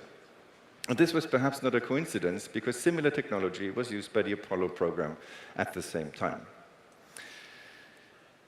In fact, never have, or rarely has, popular imagination and cutting-edge design been so closely aligned. This really looked more spaceship than road car. In fact, visionary filmmakers like Stanley Kubrick used the same aesthetic for 2001: A Space Odyssey, released, in fact, the year before the moon landing. And this film was most remarkable for the first believable depiction of artificial intelligence. Unfortunately, HAL 9000, the supercomputer in charge of navigation and mission control, proved somewhat hostile to human interests. George Lucas depicted an altogether friendlier AI in the shape of a helpful robot, a loyal wingman named R2-D2. And as a kid growing up in the 1980s, I was very impressed with KITT, a car that could not only drive itself, but also speak. Level 5 autonomous drive and voice control, actually complicated words that I learned much, much later. Now, all of this to say that while the vision was there, however, apart from smarter and maybe a more advanced look, cars of the 1980s still were far from intelligent. Also, the design process was still largely a manual business. Sketches, a side view, a model. However, more modern materials did influence new solutions, like the flush integrated lamps, for example, and so did aerodynamics. The use of wind tunnels for aerodynamic testing became even more prominent, but still required physical models to evaluate airflow. Now, the real revolution was the onset of digital design tools. Photoshop, of course, 3D modeling software, and visualization completely changed the way we worked in the 2000s. And material science gave new possibilities for shape, inspired by nature, and a growing focus on eco-conscious design. 3D printing is also used for models and components, with illumination now an important design element. And in fact, the first generation iPhone coincides with a complete transformation of interior design, with the arrival of screens and touch screens, and powerful connectivity, bringing navigation and in-car entertainment. Digital modeling, by this time, now became truly usable, allowing our designers to render photorealistic images of their designs. We take that for granted today, but 20 years ago, this was revolutionary. Designers could now make quick changes, visualizing cars from multiple angles. And can you tell the difference to this image here? This is a photograph of the actual prototype, built with computerized milling and additive manufacturing. This enabled the faithful transition from digital to physical.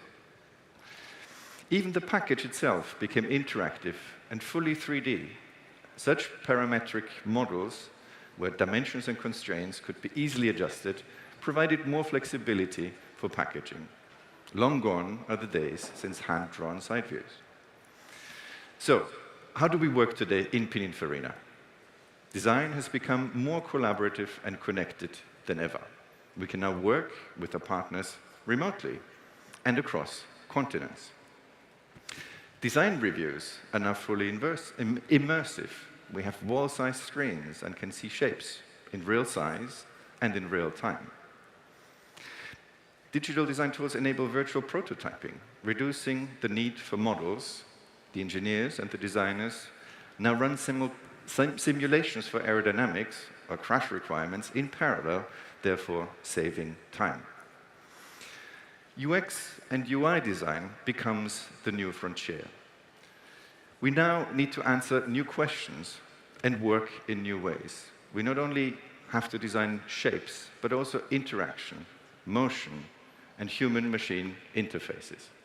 These powerful tools allow us to shape technology around human needs, and all that long before physical models are made. So, at the beginning of a new project, how do we start a new journey? Our craftsmanship is now digital as well as manual. From the beginning, our creatives use a mix of 2D and 3D digital tools. And in fact, there's a shift in the role of the designer from the generator of ideas to an editor of ideas. Here, AI also opens a new frontier in achieving better quality faster. Also, we can now turn 2D images directly into animations, helping enormously in communicating ideas. So, this means that fewer people can achieve more, but need to learn to become better editors. It is more important than ever to select the right solutions and to ask the right questions. In fact, where I find the biggest impact in our workflow is in understanding better who we design for and to anticipate people's needs. Never before was it possible to create hyper-realistic images of our future users with a few text prompts. This is unprecedented and allows us to really put the human back in the center. Now, as we've seen over the last few minutes, many visions from science fiction and art have become today's reality. We have more and better tools than ever, and we use all of them, our hands and our minds. And we're looking forward to more advanced materials and are excited about the promise and challenge of AI and robotics for mobility. And as we keep our minds open and pay attention to a new generation of artists and visionaries for seeds of the future, we will remember to always put the human needs at the center of everything we design. Because at Pininfarina, we believe that design is a method and a mindset. In fact, it is the instrument to humanize innovation. Thank you very much. Thank you, Felix. The next 3 speakers will now lead us through some exciting new developments in electric vehicles. Let us first welcome Andy Lee, CEO of Foxtron, to the stage.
Hello, everyone.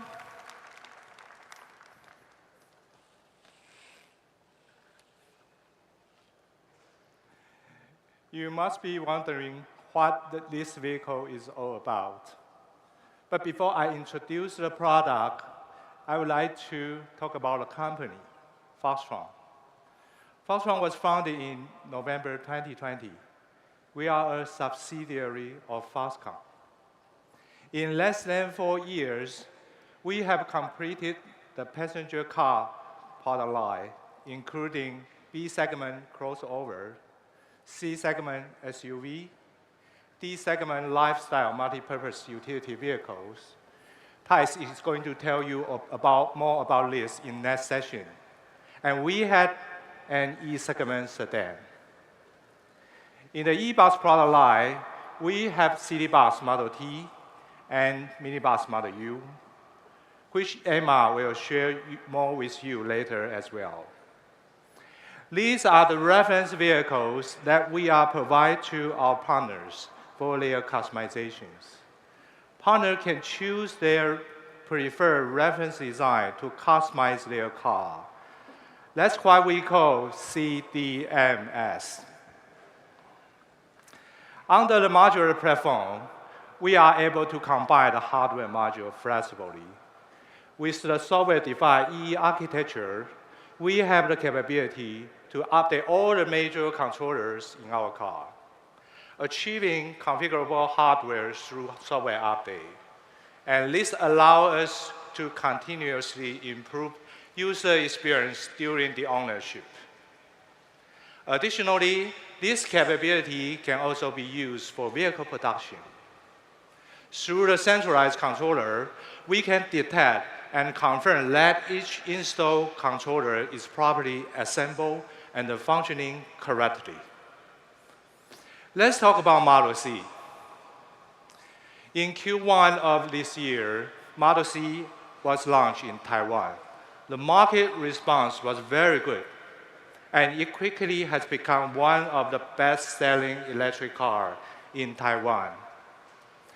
With the capability and the market track record now, partners from around the world are coming to seek opportunity for collaborations.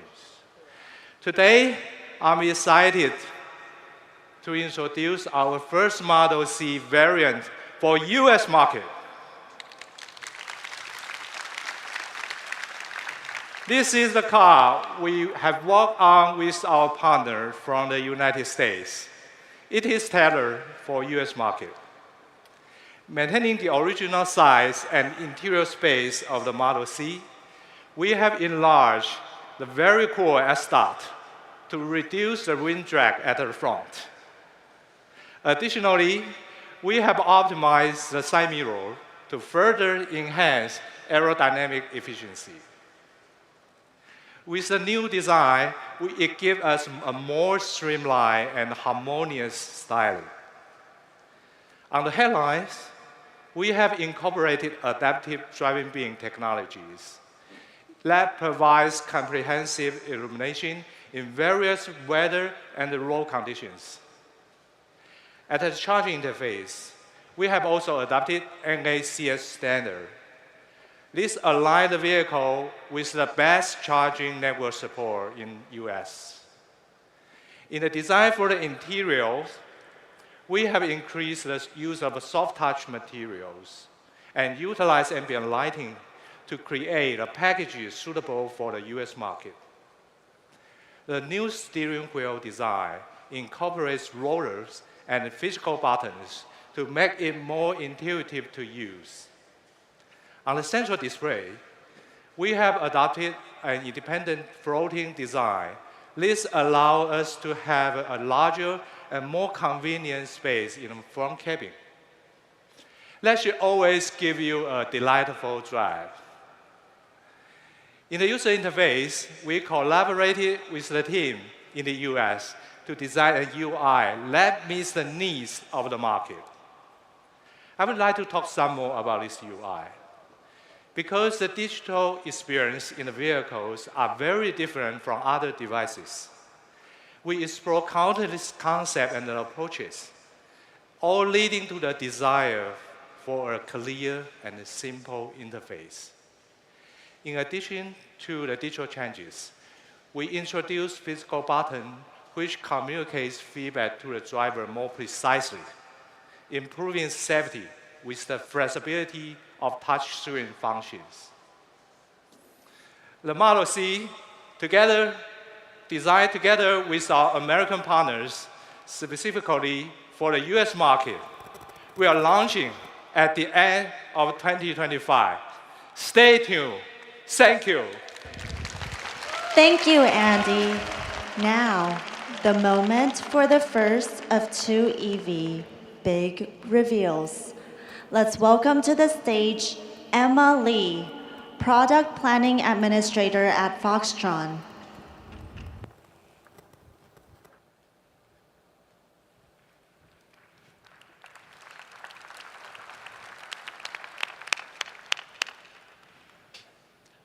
Remember this moment.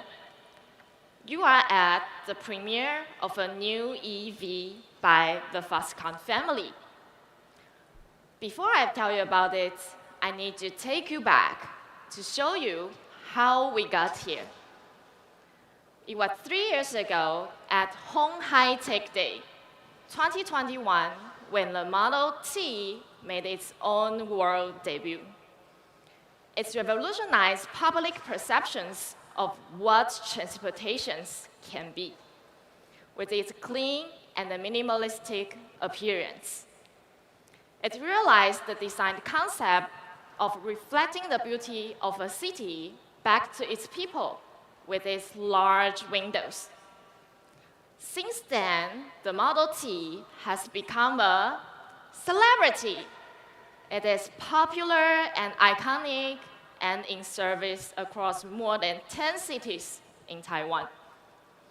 It carries thousands of people every day, safely and with zero emissions. It won a Good Design Award from Japan. It has been used in Indonesia for G20 meetings in Bali. Like all of our passenger vehicles, we care about the user experience of our electric buses. And the interesting part about the bus is there is the driver, there are the passengers, and also the fleet management companies. We need to take care of and consider all of their needs. That means exceptionally comfortable ride, good NVH, advanced safety systems, smooth power delivery, outstanding energy efficiency, and a spacious cabin. The expectations are high for a fantastic bus. We achieved that with our Model T. But how about those narrow urban alleys, remote areas, and country roads? Smaller, more agile demands are requested. If you thought the Model T was amazing, let me introduce you to its cool cousin. Please meet the latest member of the Foxtron e-bus family, the Model U.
This is the result when flexibilities meet possibilities in a MIDI form.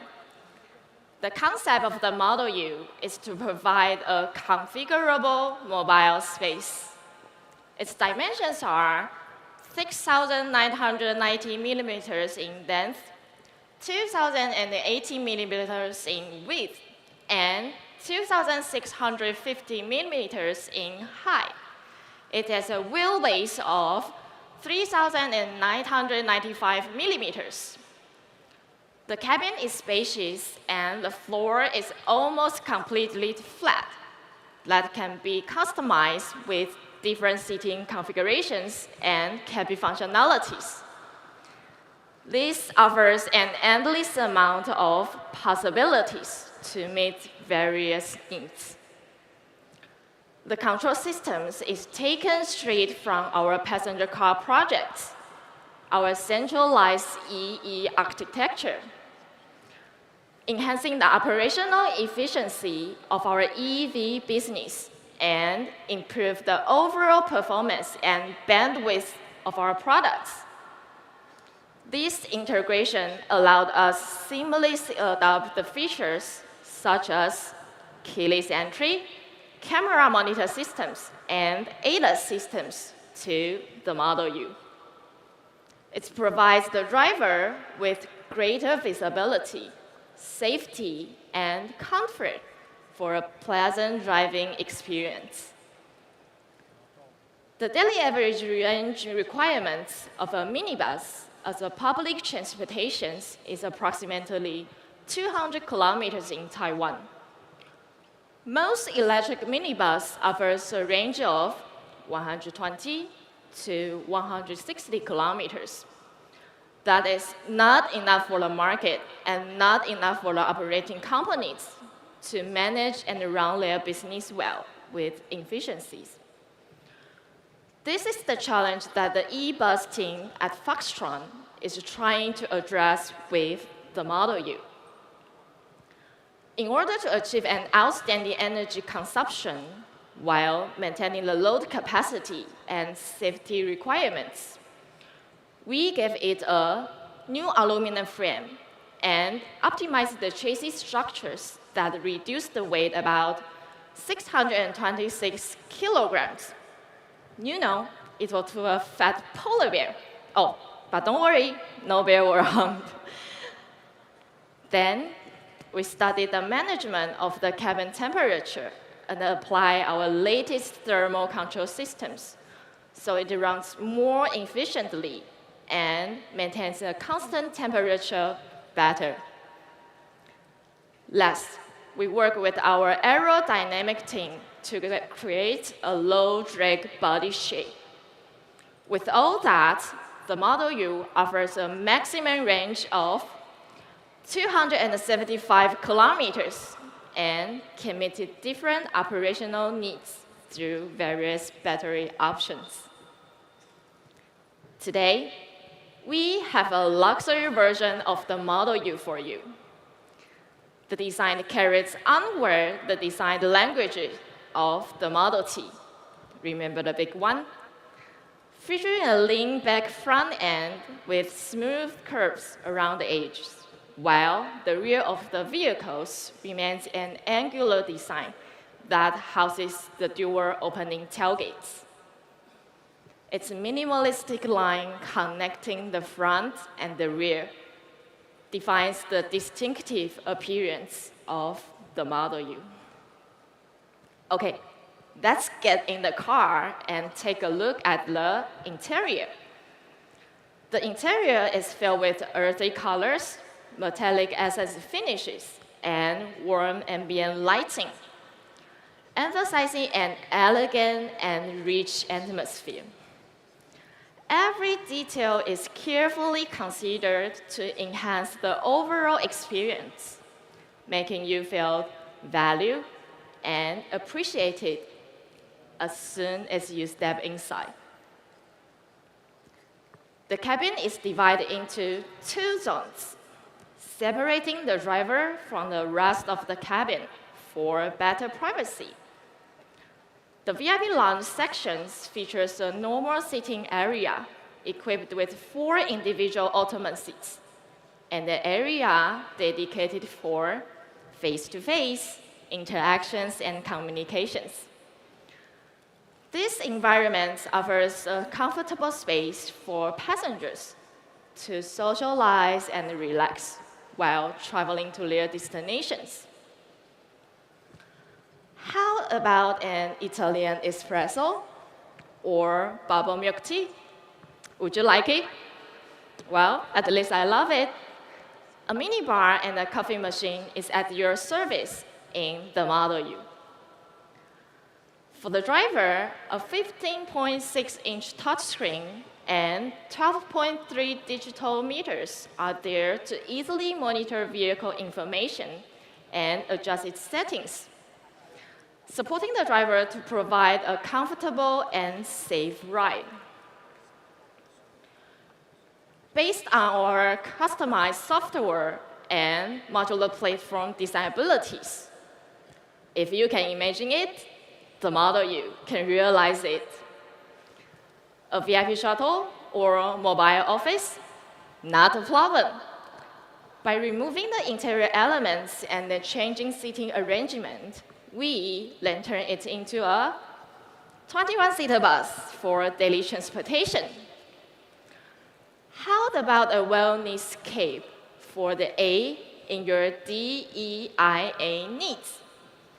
Diversity, equality, inclusion, and accessibility. The Model U can be easy mobility for those who are not so mobile. Maybe you just want an RV that reflects your personality and lifestyle? You bet.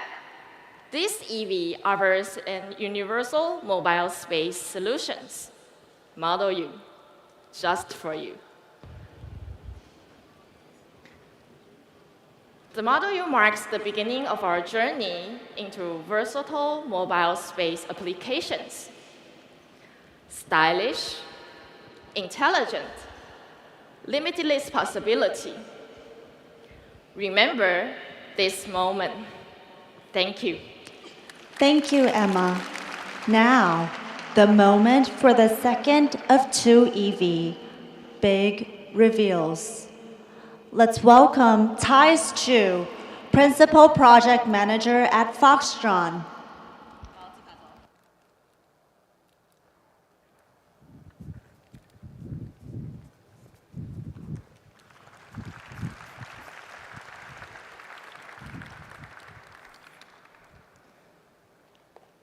Good morning. It's now time, finally time, for the Model D to reveal itself. But before we go there, I'd like to share just a little bit more about Foxtron to provide you the background and also the perspective of how we approach our business and product developments. As Foxtron, we are working and operating within the bigger EV vision of Foxconn.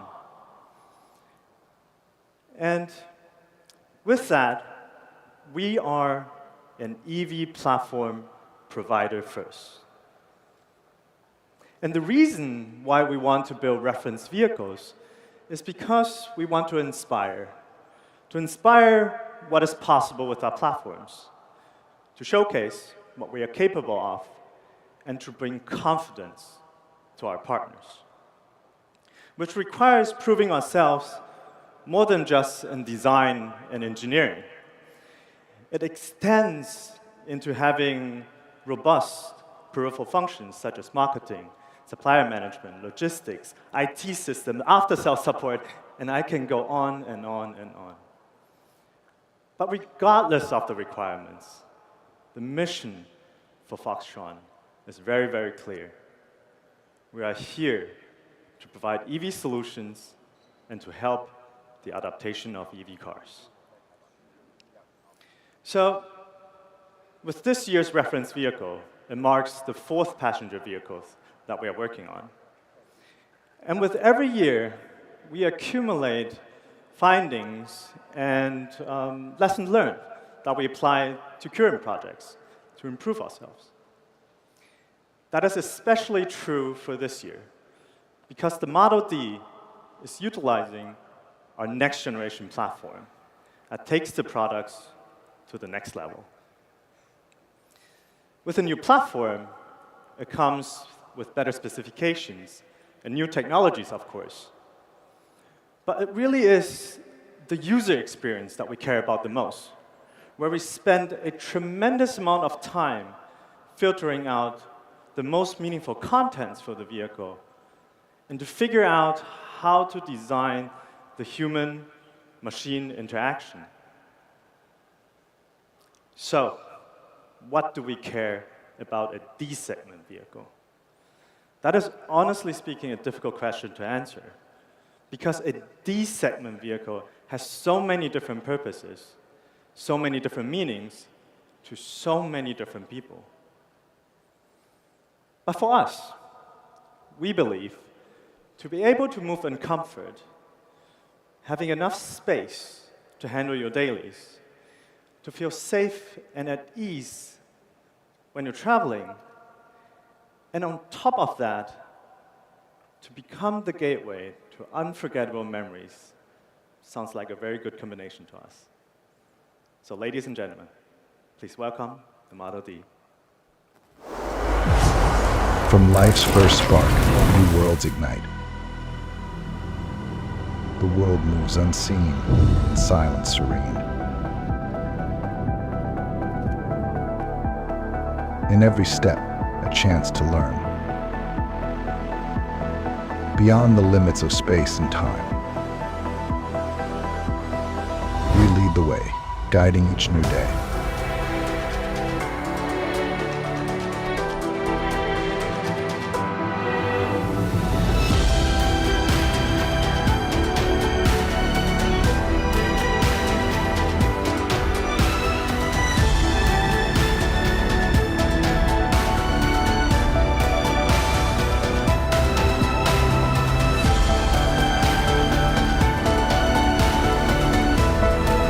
Technology makes the dream.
Just look at the car.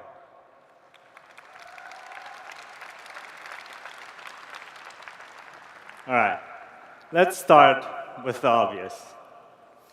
When we visually designed the Model D, we took inspiration of the distinctive light bar design which we first introduced on the Model E. This light bar design provides a very clean run-through of the vehicle, emphasizing the visual width of the car at the front and also at the rear. Dimensionally, it is 5195 millimeters in length, 1995 millimeters in width, and 1785 millimeters in height, paired with a wheelbase of 3200 millimeters. This package allowed us to provide a critical battery size for the range and offer a very spacious interior. However, we did not want to sacrifice the nimbleness of the vehicle. So by using the rear steering system that comes with the new platform, we shortened the turning radius to 5.5 meters. And that is amazing, because a 5.5 meters turning radius is about the same as what a B-segment EV vehicle is doing right now, and that is 2 segments smaller than the Model D. For aerodynamic reasons, we maintained the S-duct design and also the air curtain designs that are on the sides at the front, and paired that with a slightly sloped roofline, which helped us to reduce the frontal area and control the turbulence that is coming out of the vehicle, which also affects the wind noise, by the way, and bringing the drag coefficient of this vehicle down to a very low 0.23. This drag coefficient is not just achieved by the shape of the vehicle alone, though. It is aided by the active suspension that we implemented to the new platform that lowers the vehicle by about 15 to 25 millimeters when we are traveling at higher speeds. So with all the bells and whistles that the vehicle comes with, we are estimating a range of 800 kilometers on a single charge. But the range, like I said in the beginning, is not the most important thing here. It is the user experience. And that is to provide the luxury not to worry about the range and make it easy, really, really easy and comfortable for everyday use. So the total range of the vehicle is only part of the story. Another part is the charging speed. Benefited by the 800-volt powertrain system that comes with the new platform, the charging time is now significantly faster, meaning 350 kilometers in just 10 minutes. 10 minutes of charging. And that is the distance from Taipei to Kaohsiung, which is on the other side of Taiwan, in just 10 minutes. And then there's another element that is related to this. And that is, when you're driving a vehicle like this, you never want it to feel underpowered, right? Especially when you're merging onto a highway. So the Model D will come with 250 kilowatt rear-wheel drive as standard, and 440 kilowatt all-wheel drive for those that need the pulling power. We'll have some fun. Before we move to the inside of the vehicle, I'd like to take your attention to the cameras that are on this car. These cameras belong to the latest ADAS system that we are developing that assists the driver moving from point A to point B under supervised condition, NOA, navigate on autopilot, as we call it, making long journeys, especially long journeys, so much more relaxing and enjoyable to drive. Or sometimes we can say to be driven in, depending on your definition. So, as the door opens and getting ready for us to step inside, the vehicle drops to its minimum height again, which is another function that is related to our active suspension. Once you're inside the vehicle, you'll quickly realize that we developed a whole new user interface. This UI, crucially, includes the new connected app control function, meaning the possibility to pair personal devices to the vehicle and interact with it through those. It's a little bit like bringing your own tech to the vehicle, and that is especially useful for the people sitting in the rear. That, of course, includes functions such as digital keys, stored vehicle settings, preferences, music control, AC control, seats adjustment, seats ventilation, navigation. I could go on and on and on. The list is very long. But the list doesn't stop here, and it probably won't never stop, because new functions can always be added on later through the OTA service that is available with this platform. And all this is made possible because of the synchronization between our UI, centralized EA architecture, and the platform.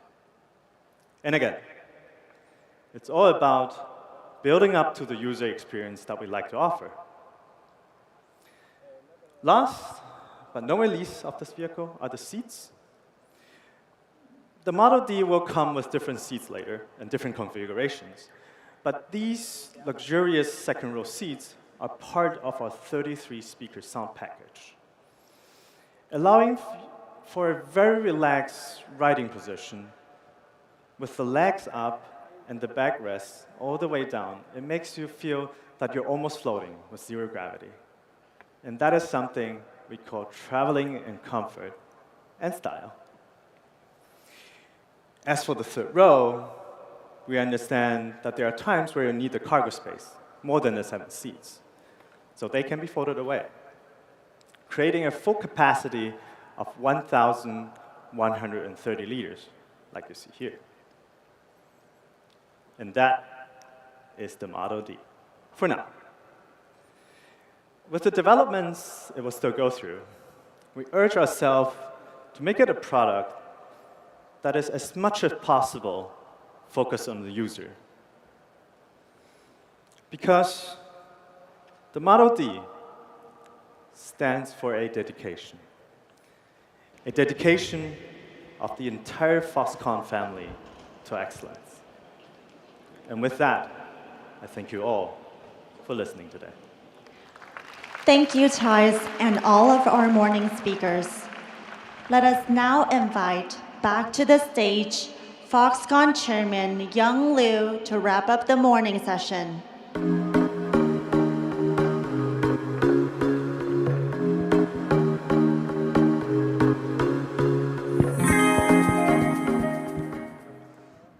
今天早上的秀，大家觉得精不精彩啊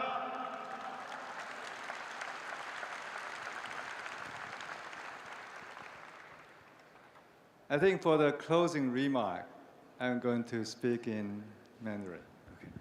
好，2个小时的开幕活动哈，我们介绍了鸿海在从 AI 的 server 到智慧制造，到智慧城市，以及智慧 EV 上的一个最新的成果啊。在开场的 AI 的对谈中呢，我们分享了鸿海和 NVIDIA 如何在携手来推动 AI 技术的进步上，加速了下一次的这个工业的革命啊。我们大家都知道，鸿海有很强的制造能力。刚刚我也为大家说明了我们如何运用 AI 以及伙伴的解决方案，来落实了我们的智慧制造。在智慧这个城市的部分呢，我们也透过了跟顶尖企业虽然大家不是那么熟悉 Thales 是非常是一个 leading 在 space technology 上面的一个 leading 的公司，透过跟这个 Thales 的合作我们将进军太空产业，我们来一起打造一个更快速、更全面的下一个世代的通讯网络。另外，在智慧电动车的领域，大家都看到了，我们推出了2款全新的电动车型 ，Model D 跟 Model U。这使得我们这个鸿海在电动车的家族更加的完整、更加的壮大。同时，我们也会结合我们更多的储能的伙伴，一起来建立一个完整的绿色供应链。而在接下来的1天半时间里，我们还邀请了一些包括诺贝尔奖得主在内，总共有60位世界一流的专家学者们，会在这个各个论坛里面一一跟大家来分享我们在全球最新的科研技术。我也要利用这个机会，特别谢谢我们所有参与的合作伙伴们。今年的分论坛和展览，因为有你们，所以这个更加的这个精彩。同时，我也要感谢我们的团队们，包括鸿华先进，以及投入电池、电机、电控，还有这个软体以及 IC 设计的同仁们，经过过去3年的打拼，充分的展现出来鸿海集团 time to 这个 market， 还有 time to cost 的鸿海速度。最后，我也要感谢我们这个筹办的团队在过去半年的时间筹办了这个活动，也非常感谢他们所付出的辛劳。最后，也是最重要的，我要感谢在座的各位这个贵宾们我们的贵宾有来自我们的合作伙伴，还有来自20个国家的外交使节们以及我们 MIH 的一些伙伴们。当然，最重要的就是有一些是我们的股东们。谢谢你们来参加我们的鸿海科技日，来见证我们台湾在科技发展上面的一些努力的一些成果。我也期盼鸿海科技日能够起到一个带头的作用，未来可以有越来越多的台湾科技公司举办类似的展演，大家一起来把台湾最好的科技成就来展现给全世界。而我们鸿海一定会和大家一起来努力，来打造一个更美好的世界，更美好的未来。谢谢大家，我们明年再见，谢谢。Thank you, Chairman Liu, and all our distinguished guests.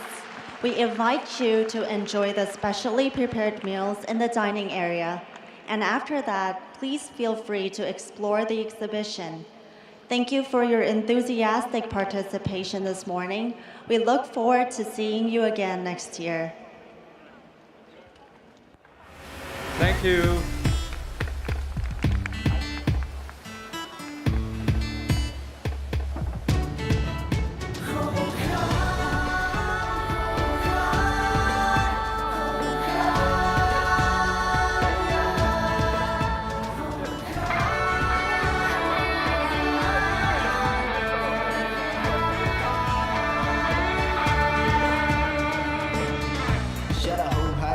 胸，让我不再需要低着头。瞳孔里藏着的一个梦，我感谢上天让我带着这份骄傲振作。Been a long time, have no 不同。Been a long time， 不知怎么做。每个阻碍让我更加懂当咬紧牙关，没有什么事是真的撑不过。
车华，亚洲大力赛泰国出发。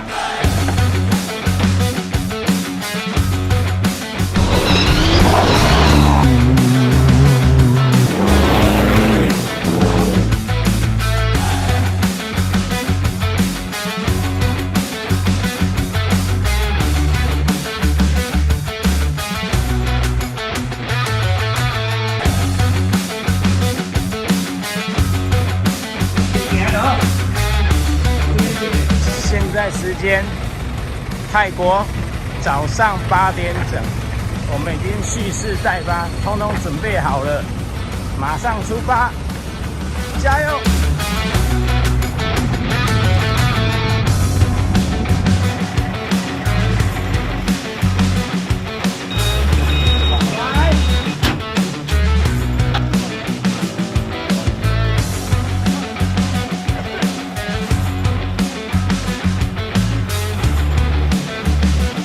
它就不会往后滑了，哎，那个 K 的没照。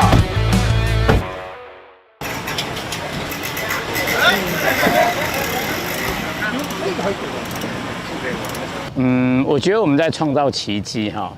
其实所有人都不看好电动车这件事情，然后更何况是2驱的，因为从整件事情从开始，其实是我自己很固执要来做这件事情，是我自己很坚持。我知道，因为我自己拿到这个车以后。我去开了以后，我就觉得真的，我对这个车很有信心。我就有一个蓝图，我大概要怎么去做它。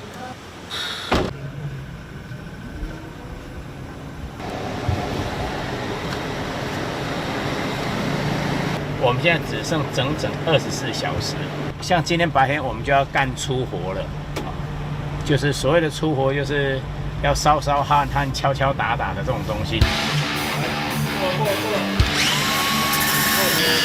这个东西要重做还是？要做一个剖面嘛。Yeah, any place I can put. No, more.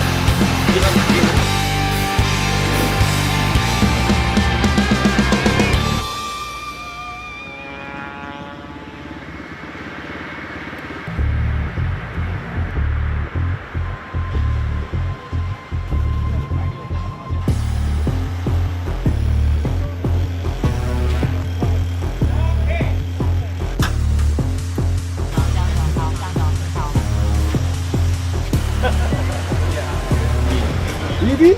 Yeah, I'm not finishing. EV? EV, yeah. Oh. So it's a big challenge. Oh, yeah. So, yeah, very cool. Very cool. Yeah. Finish is good, but challenge is fast. とにかくね、EV は楽しいよ。はい、頑張って。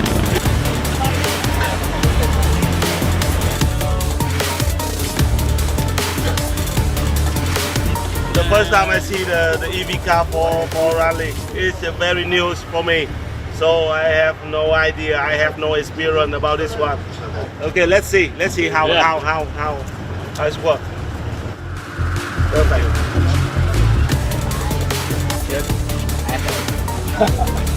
I joined a rally, Asian Cross Rally, okay, until now, maybe 8 years. I never see before, okay.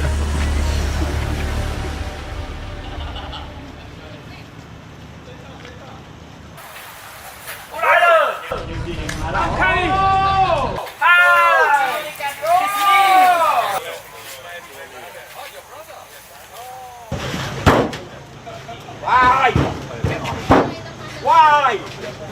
No engine. เพิ่งเสร็จ No engine. เพิ่งเสร็จ No engine. ยังไม่ได้เปิดดู I never see. Yeah. Never see. Yeah. History. Yeah. Oh. We lost our engine. I never see. Oh. Yeah, somebody stolen our engine last night.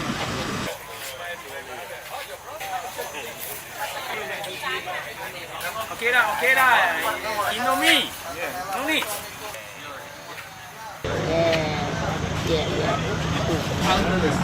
Okay, finish. Okay, thank you. Okay. It's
里面你绝对想象不到的。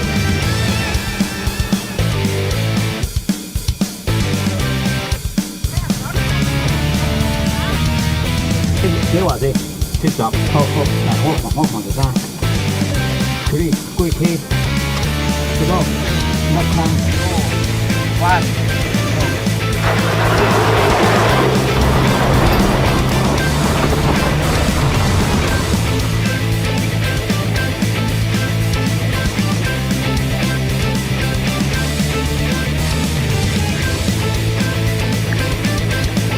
比赛开始之前，鸿华主要参与的部分就是说，我们提供荷房大哥，就是我们车辆的所有的相关的，比如说硬体、电池、电机、温度、甚至是它的规格。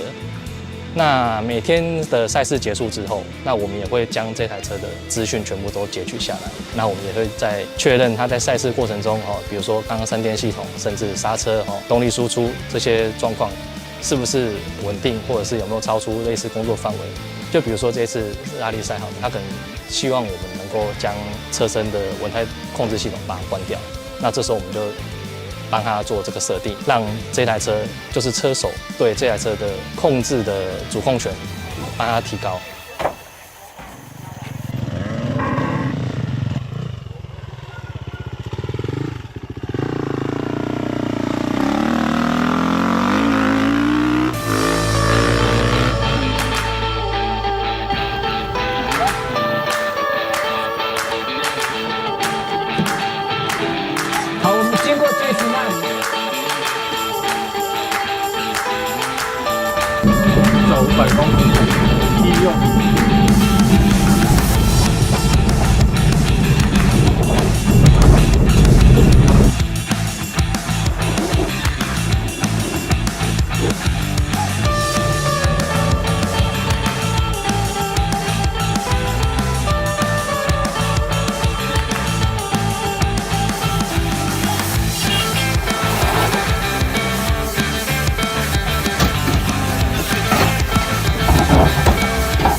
你们自己来看，我那个心啊，那个提在这里，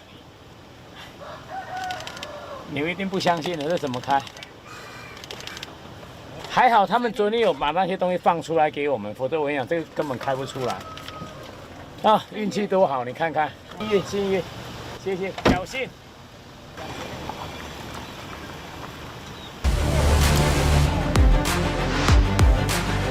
This is good. Very good. Very good. New design and nice. I love this. I respect your team's challenge. Thank you. Good luck. Good luck to you. Yeah. 但是我比较担心的是充电，对。但是有听说啦，泰国其实很多地方都有充电桩，所以不是问题。可是我们要去的赛道，其实里面是荒山野岭，那你这样子万一真的没有电怎么办？但是我很相信爱台湾 Rally Team 陈大哥的实力跟能力，还有他整个团队，所以我相信他们一定能够克服，也能够完赛。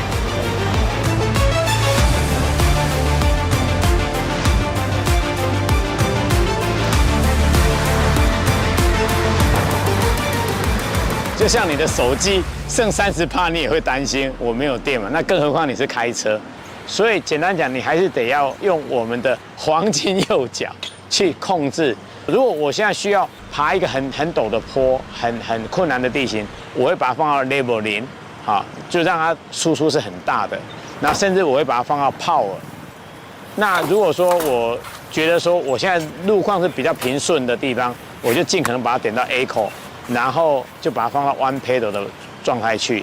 那但是呢，像因为里面都很滑，我们如果放 One Pedal 的时候，它的 ESC 这些东西会介入，它就会 reject， 它就不会让你有回冲。所以那个时候我们就只能够靠右脚把它放在油门踏板碰一点点，但是你又不能踩太多，你下去以后它的油压、液压、hydraulic 的系统就做动，它就会真的卡钳就会夹，你反正速度会慢下来。所以这个每天这个脚都觉得需要去按摩按摩。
完赛的感想怎么样？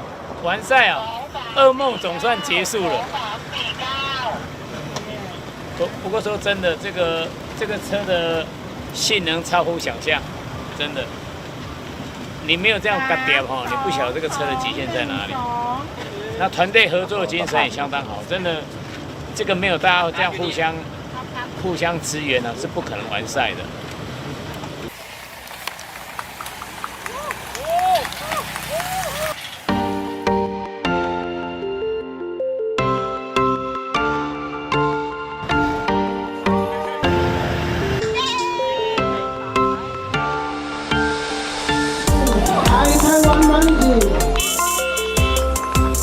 其实我说真的，我是自己很有信心，因为毕竟这个比赛我来很多次了，那就是怎么样，你要冷静的去思考，怎么样去克服难关，就是只有这样而已。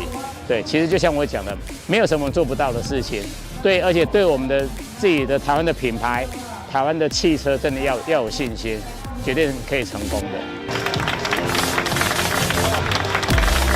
We are first time the EV car coming from Taiwan. We are very happy to see this.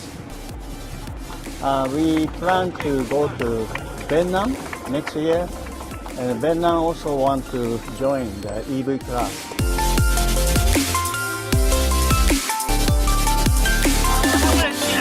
Congratulations all the way from Taiwan.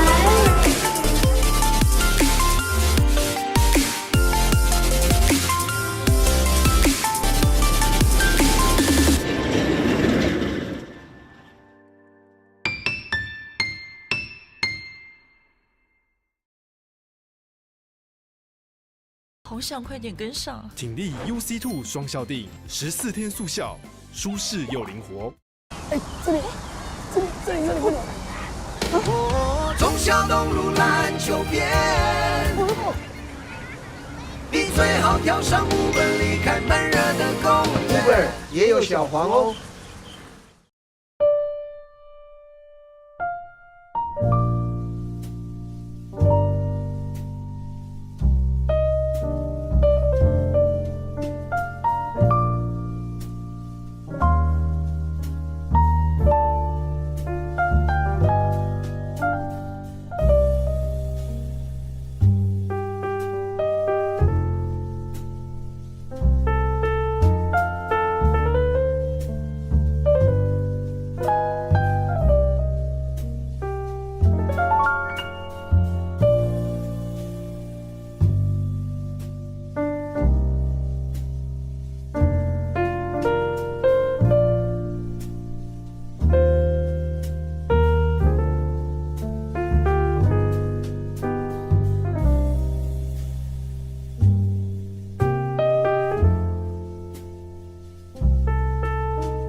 西用下来呢，头皮调理好了，油水平衡，那个头皮就会变得非常健康。头发很香，很健康。那你看，更爽哎！就是这一瓶。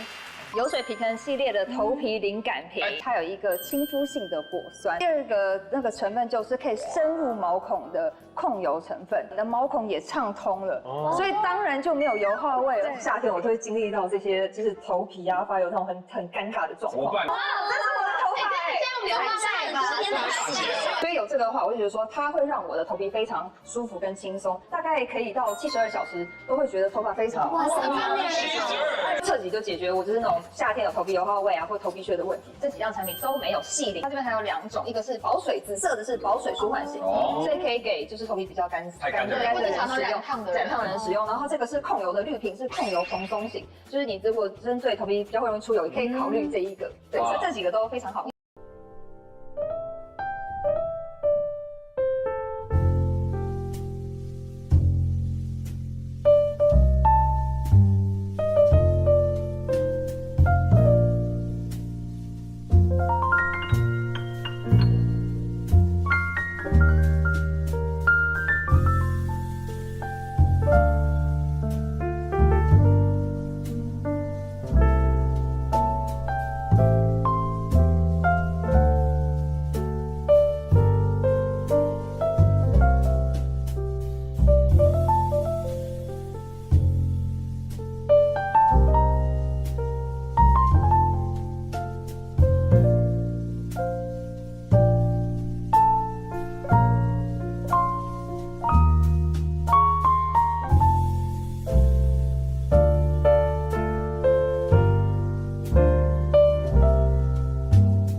I'm not worried.